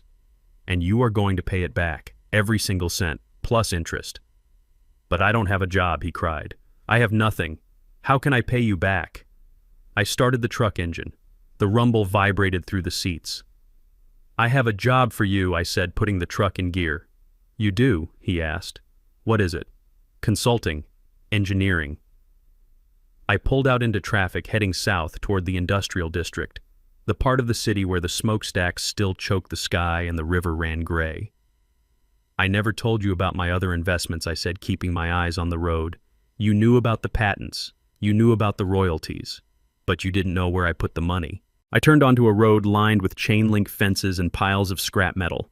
10 years ago, I bought a failing recycling plant," I said. "It was a dump. Literally. They processed municipal waste, sorted the plastic from the glass, the metal from the sludge. It was dirty, dangerous work. Nobody wanted to own it, so I bought it cheap. I fixed the machines. I streamlined the process. It makes a profit now. A good profit." We pulled up to a gate. A sign above it read, "South Side Reclamation." The air smelled of sour milk and rusting iron. Seagulls circled overhead, screaming. Marcus looked out the window, his face pale. "This is a garbage dump," he whispered. "It is a recycling facility," I corrected him. "We turn trash into treasure." "Which is exactly what I am going to try to do with you." I parked the truck in front of the main office, a corrugated metal shed with flickering fluorescent lights. I got out. Marcus followed me, his expensive dress shoes sinking into the mud. We walked into the office. The foreman, a man named Big Sal, looked up from his clipboard. He was covered in grime, his arms thick as tree trunks. Mr. Ike Sal said, nodding respectfully, "Is this the new guy?" "This is him," I said. Sal looked Marcus up and down. He looked at the soft hands, the manicured nails, the suit that used to be worth $2,000. He laughed. "He looks soft, boss," Sal said. "He won't last a shift.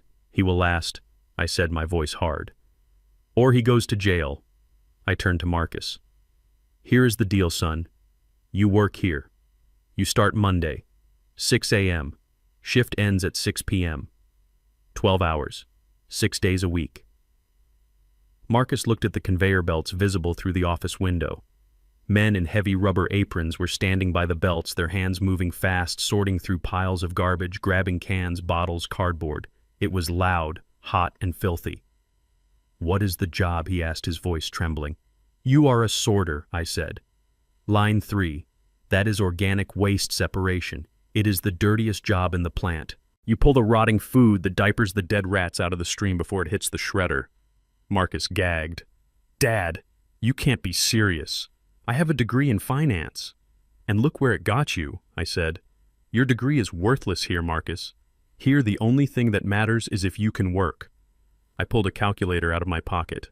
"Minimum wage is $15 an hour," I said, doing the math aloud. "At 72 hours a week with overtime, you will clear about $1,200 a week after taxes." I tapped the calculator.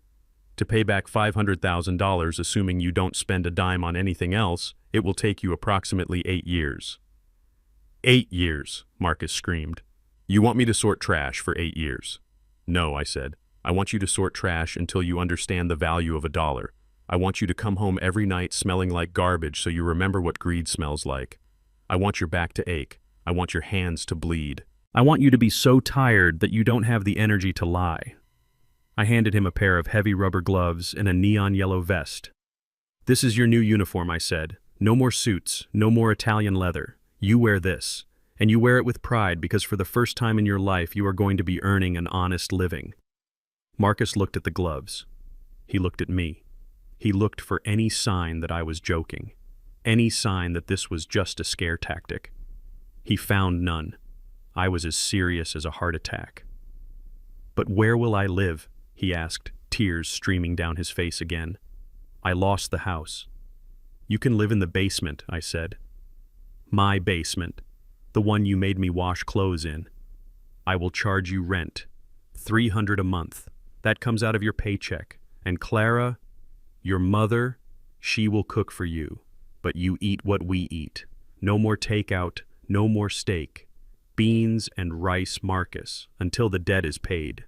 He held the gloves. His hands were shaking. He looked at the factory floor where the noise was deafening and the smell was overpowering. It was a prison without bars, a prison of his own making, but it was also a chance. He took a deep breath. He looked at me. "Okay," he whispered. "What was that?" I asked. I said, "Okay," he said louder. "I will do it. I will pay you back." "Good," I said. I turned to Sal. "Put him on the schedule, Sal. Start him on the night shift for the first month. It builds character." Sal grinned. "You got it, boss. Welcome to the suck, kid." We walked back to the truck. Marcus was holding the gloves to his chest like they were a life preserver. We drove home in silence. But it wasn't the heavy, angry silence of before. It was the silence of exhaustion, the silence of a battle ended. When we pulled into the driveway, the house was dark. Clara was waiting inside. We walked up the steps. Marcus stopped at the door. He looked at his muddy shoes. He bent down and took them off, leaving them on the porch. He walked inside in his socks. He walked into the kitchen where Clara was sitting at the table reading a book. He didn't say anything. He just walked over to her and hugged her. He smelled like industrial waste and fear. "I am sorry, Mom," he whispered into her hair. Clara held him. She looked at me over his shoulder. She saw the invoice in my hand. She saw the look in my eye. She knew. She knew that her son was back. He was broken, he was dirty, and he was in debt. But he was ours. And for the first time in a long time, he was going to be doing something real. I went to the fridge and poured myself a glass of water. "Get some sleep, Marcus," I said. "The bus for the plant leaves at 5 a.m. You don't want to be late. Sal hates late." Marcus nodded. He wiped his eyes. He turned and walked toward the basement door. He opened it and stared down into the darkness. It wasn't a dungeon anymore. It was his bedroom. It was his start. He walked down the stairs. I heard the door click shut. I looked at Clara. "He will make it," she said. "He might," I said. "Or he might quit in a week. But either way, he is going to learn." I sat down at the table. I put the invoice in the center. $500,000. It was a lot of money, but it was a small price to pay for a soul. Now we just had to see if he had the strength to buy it back. The sound of the gavel hitting the wood block was the most satisfying noise I had heard in 40 years of working with heavy machinery. It was a sharp final crack that echoed through the courtroom, silencing the whispers of the reporters and the shuffling of papers. The judge was a woman with eyes like flint. She looked over her glasses at the defendant's table where Tiffany sat. My former daughter-in-law was not wearing designer clothes today. She was wearing a gray county jail uniform that was too big for her. Her hair was pulled back in a messy bun. Her face, without the layers of expensive makeup, looked hard and aged. "Rebecca Lynn Slate," the judge said, her voice filling the room.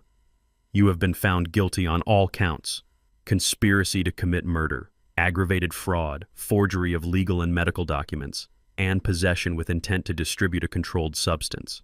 Tiffany flinched at the last one. The Father's Day box.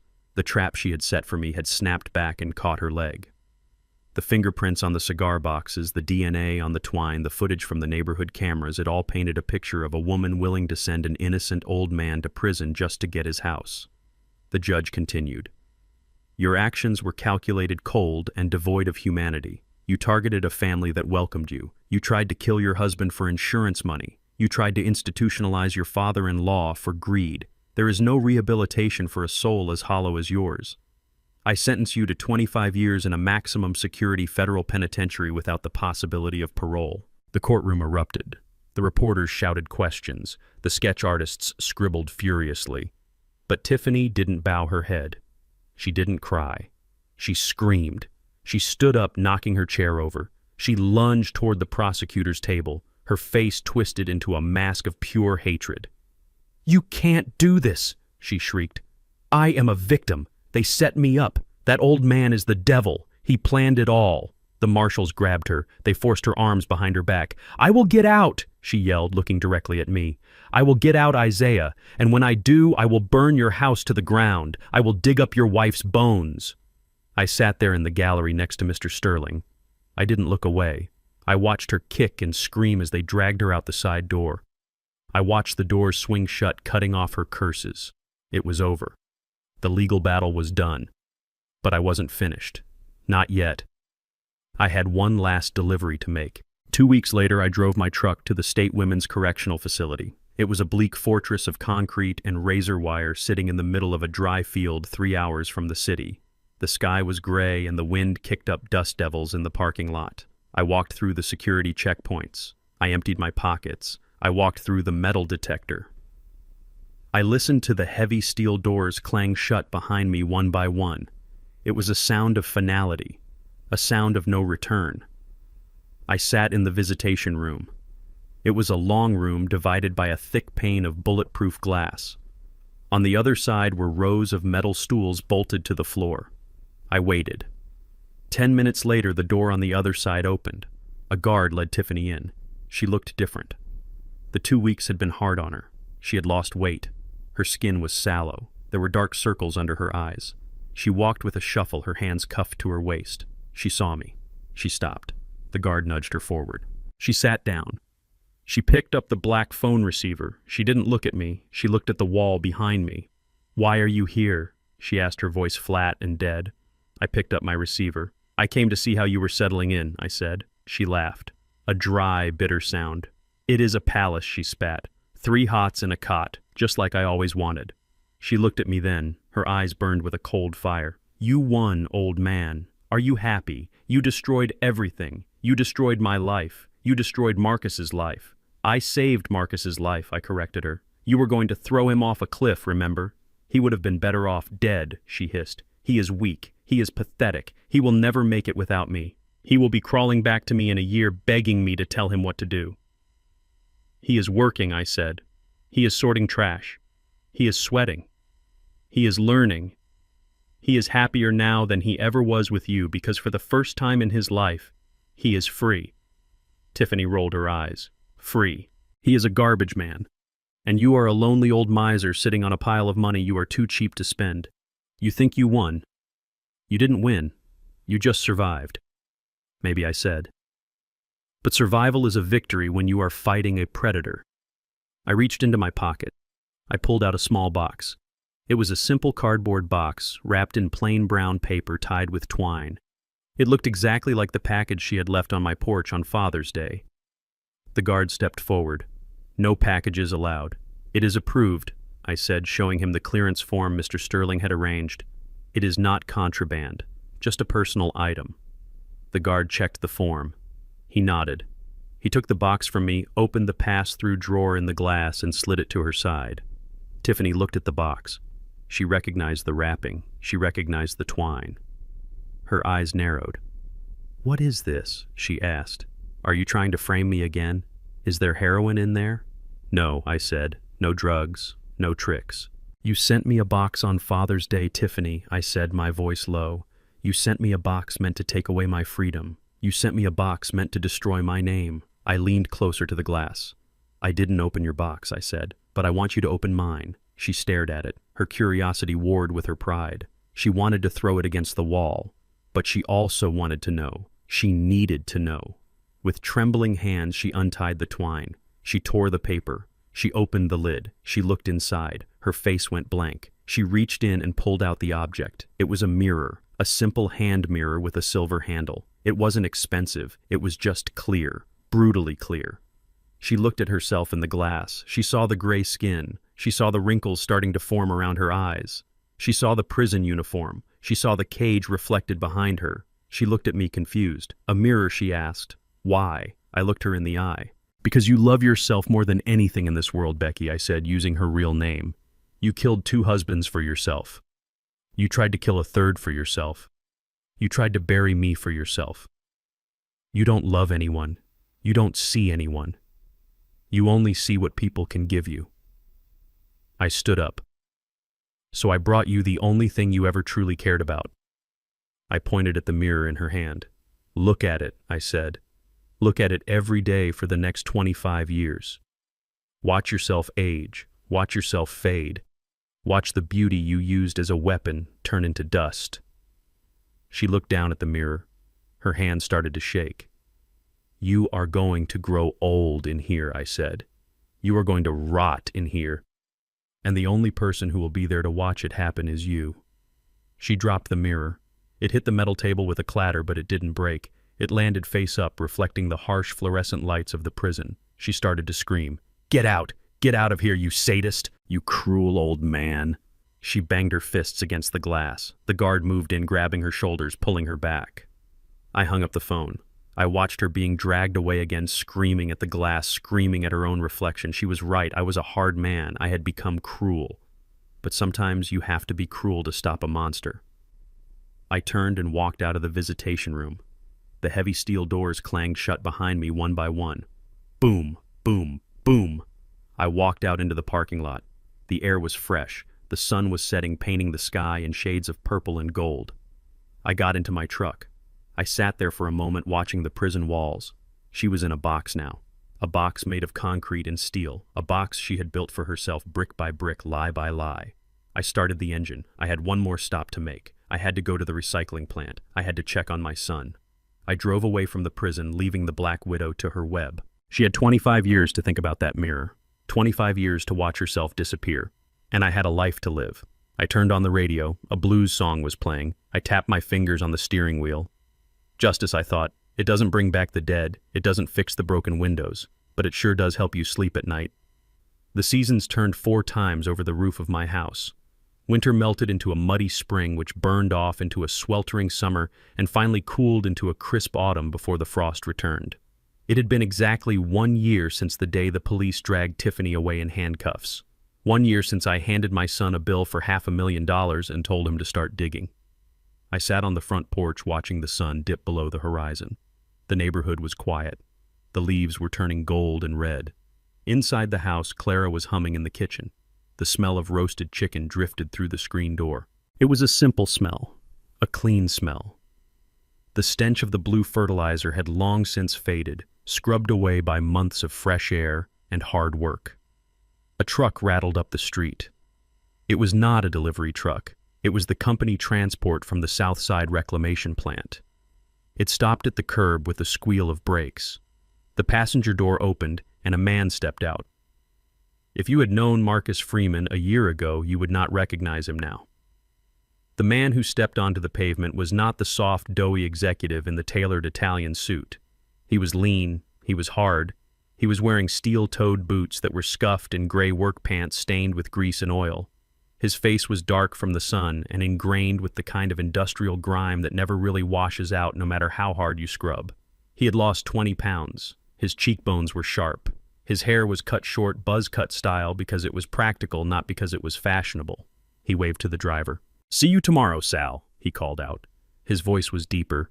It had gravel in it. He walked up the driveway. He did not walk with the arrogant swagger of the man who thought he owned the world. He walked with the heavy, deliberate gait of a man who has spent 12 hours on his feet sorting metal from plastic. He walked like I used to walk when I came home from the refinery. He stopped at the bottom of the steps. He looked up at me. "Hey, Dad," he said. "Hey, son," I replied. He walked up the steps. He stopped to take off his boots, leaving them by the door next to mine. He stripped off his work jacket, shaking the dust out of it before hanging it on the hook. He walked into the house in his socks.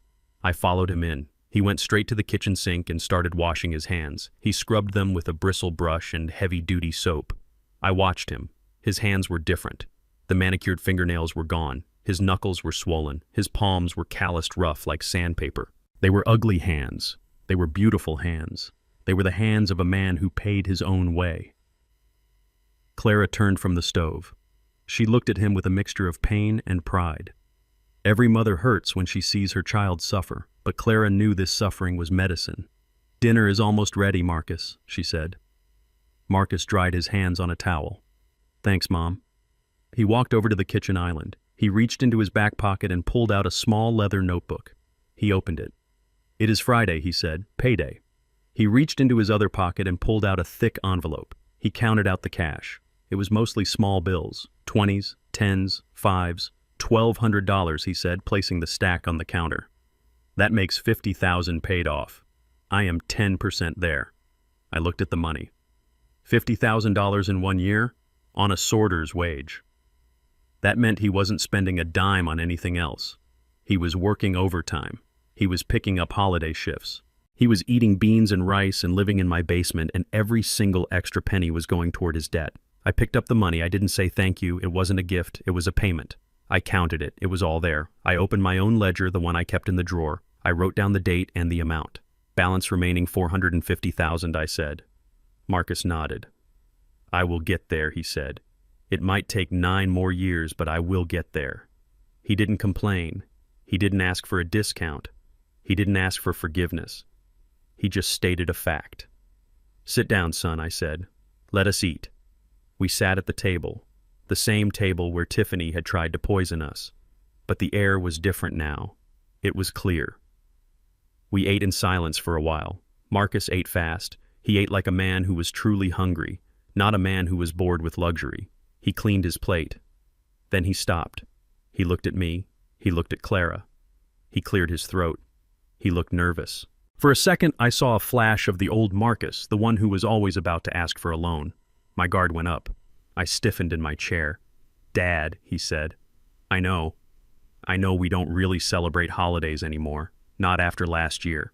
I put my fork down. "What is it, Marcus?" He reached under his chair. He pulled out a white cardboard box. It wasn't a heavy box wrapped in brown paper and twine.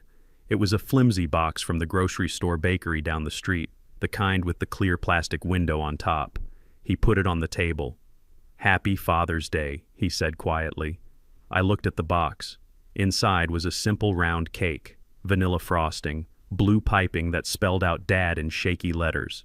It was small. It probably cost $12. I looked at Marcus. His face was flushed. He was rubbing his rough hands together.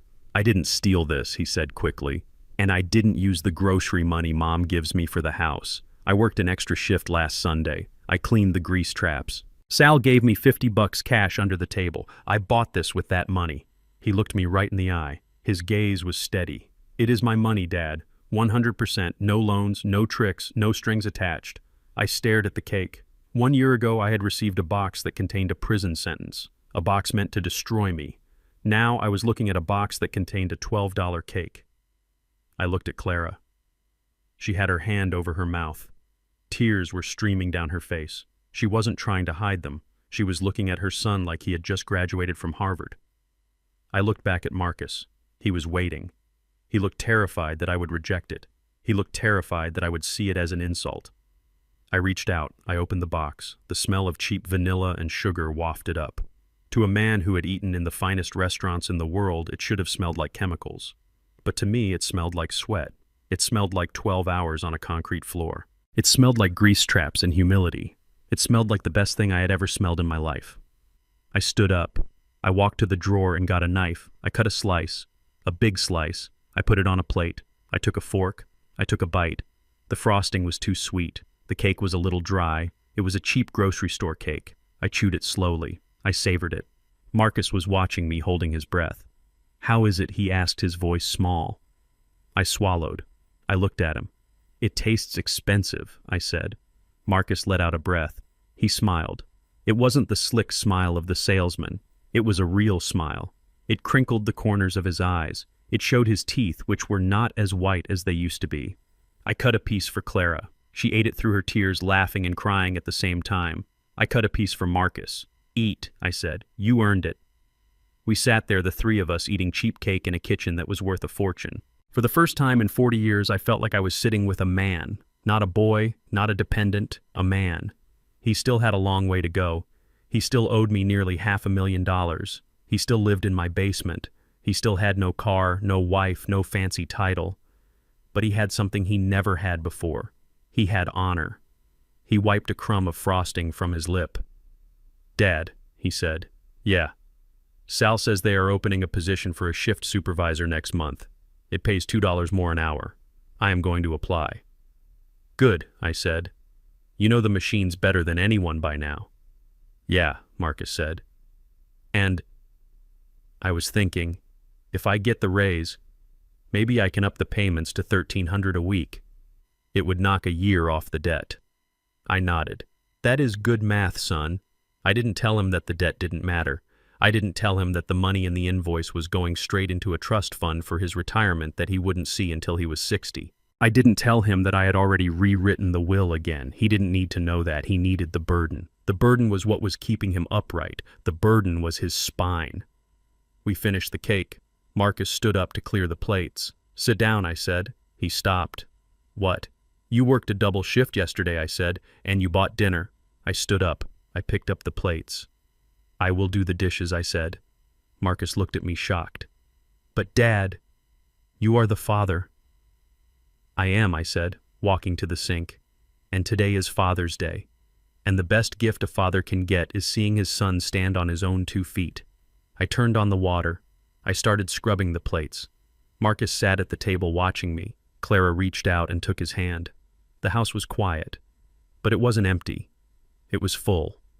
It was full of something that couldn't be bought with lottery tickets or insurance scams. It was full of respect. I looked out the window above the sink. The sun had set. The street lights were flickering on. Somewhere out there in a prison cell, Tiffany was looking into a mirror, watching her beauty fade. But in here, my son was just starting to become beautiful. He was black with grease. He was tired. He was broke, but he was clean. And that was the only inheritance that really mattered. The sold sign on the front lawn of the colonial estate was the most beautiful decoration that house had ever worn. It took exactly 3 weeks to close the deal. I did not haggle over the price. I sold it to a young family, a doctor and his wife with 3 kids who ran through the empty halls screaming with joy, not greed. They did not know about the blue fertilizer. They did not know about the poison tea or the drilled safe. To them, it was just a house. To me, it was a shedding of skin. Clara and I packed the last of our boxes on a Tuesday morning. We did not take much. We left the expensive furniture, the grand piano that nobody played, the crystal chandeliers that were too hard to clean. We took the photos, we took the books, We took the kitchen table where we had eaten beans and rice during the dark days. We moved 2 hours south to a small farmhouse on 20 acres of land. It was quiet there. The only neighbors were cows and cornfields. The house needed work. The roof leaked in the kitchen, and the porch railing was rotted. It was perfect. For the first time in months, I picked up my tool belt. I didn't hire a contractor. I fixed the roof myself. I replaced the railing. I painted the barn. Clara planted a vegetable garden. We were back to the beginning, back to the days when we built our life with our hands. But this time we had a safety net of millions in the bank that nobody knew about, and nobody needed to know about. Mr. Sterling drove out to see us a month after we settled in. He parked his luxury sedan next to my tractor, looking out of place in his pinstripe suit amidst the dust and the chickens. He carried a leather binder, the final draft of the new will. We sat on the new porch, rocking in chairs I had built from reclaimed wood. Clara brought us lemonade. "Are you sure about this?" Isaiah Sterling asked, opening the binder. "This is unconventional. Usually when a child reforms, the parents reinstate them. Marcus is working hard. I checked with the plant manager. He hasn't missed a shift. He is paying down the debt." I looked out at the fields. I watched a hawk circling in the blue sky hunting. "He is working hard because he has to," I said. "If I give him back the cushion, he will stop swimming. He will float. And floating men drift." Sterling sighed. "So he gets nothing." I tapped the binder. "Read it again, Archibald. He gets everything, just not the way he thinks." The will was a masterpiece of engineering. It was not a transfer of wealth. It was a transfer of values. Upon my death, the entirety of my liquid assets, the patents, the royalties, the investment accounts totaling over $60 million would be liquidated. Every cent would go into the Jefferson Grant. It was a scholarship fund for trade schools, for welders, for electricians, for mechanics, for kids who wanted to work with their hands but couldn't afford the boots, and for Marcus. Clause 14. Sterling read aloud. "The beneficiary, Marcus Jefferson, shall retain a lifetime contract of employment with the South Side Reclamation Plant or any subsidiary of the Jefferson Trust. His position is guaranteed. His salary shall remain commensurate with his labor. He cannot be fired without gross cause. He cannot be laid off." He looked up at me. "You are leaving him a job," he said. "I am leaving him security," I corrected. "He will never be hungry. He will never be homeless. As long as he is willing to sweat, he will have a paycheck. That is more than my father gave me." "But the money," Sterling pressed. $60 million, Isaiah. He is your blood." "The money is poison," I said. "It poisoned him once. I won't let it poison him again. The job is the antidote. The job is the cure." I signed the document. The ink flowed smoothly. It felt heavy. It felt right. Clara signed as a witness. She didn't hesitate. She had seen what the promise of easy money had done to our family. She knew that this was the only way to protect Marcus from himself. Sterling put the will back in the binder. "You are a hard man, Isaiah," he said, shaking his head. "I am a father," I said. 6 months later, I sat on that same porch as the sun began to set. The air was crisp, smelling of hay and cooling earth. I heard the rumble of a heavy engine coming down the dirt road. It was a delivery truck from the plant. It wasn't stopping. It was just passing through, taking a shortcut to the highway. But I knew who was driving. I picked up my binoculars. I saw him. Marcus was behind the wheel. He was wearing a trucker hat and a flannel shirt. His window was down. His arm was resting on the doorframe, tanned and muscular. He wasn't looking at his phone. He wasn't looking for a shortcut. He was watching the road. He looked tired. There were lines around his eyes that hadn't been there a year ago, but he looked solid. He looked real. He wasn't the man who wore Italian suits and begged for loans. He wasn't the man who let his wife poison his mother. He was a man who had sorted trash for 12 hours and was driving a truck to earn his keep. He slowed down as he passed the farmhouse. He looked at the porch. He saw me sitting there. He didn't wave. He didn't honk. He just nodded. A small, sharp dip of his chin. Acknowledgement. Respect. I nodded back. He revved the engine and drove on, dust billowing behind the wheels. I watched him go until the taillights disappeared over the hill. I put the binoculars down. I felt a tightness in my throat, but it wasn't sorrow. It was pride. A fierce, burning pride that I hadn't felt since he was born. He didn't know about the will. He didn't know that when I died, he wouldn't get a check. He thought he was working to pay off a debt. He didn't know that he had already paid it. The $500,000 was gone. I had forgiven it in my heart the day he walked into that factory. But I let him keep paying.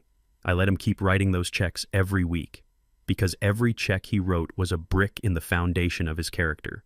Every check was proof that he was no longer a thief. I took a sip of my lemonade. Clara came out onto the porch. She put her hand on my shoulder. "Was that him?" she asked.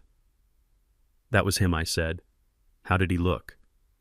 "He looked like a Jefferson," I said. We sat there together watching the sun go down. We didn't need the mansion. We didn't need the country club. We had this. We had peace. And we had a son who was finally walking on his own 2 feet. It had cost me a house. It had cost me a car. It had cost me a lot of heartache. But I had bought my son back from the edge of the abyss. I had pulled him out of the fire. A father's job is not to pave the road for his children, but to teach them how to walk on rough terrain. I almost lost my son to the easy life I provided. But in the end, saving him required the hardest love of all, letting him fall. Wealth is not measured by the inheritance you leave, but by the integrity of the hands that will one day hold it. If you shield your children from every storm, you are not protecting them, you are stripping them of the strength they will need when you are gone. If you enjoyed this story, please hit that like button and subscribe to the channel. It really helps us out. And let me know in the comments, would you have forgiven Marcus or would you have left him on the mountain? I read every single comment. Until next time, keep your eyes open and your powder dry. You never know when the wolves are coming for dinner.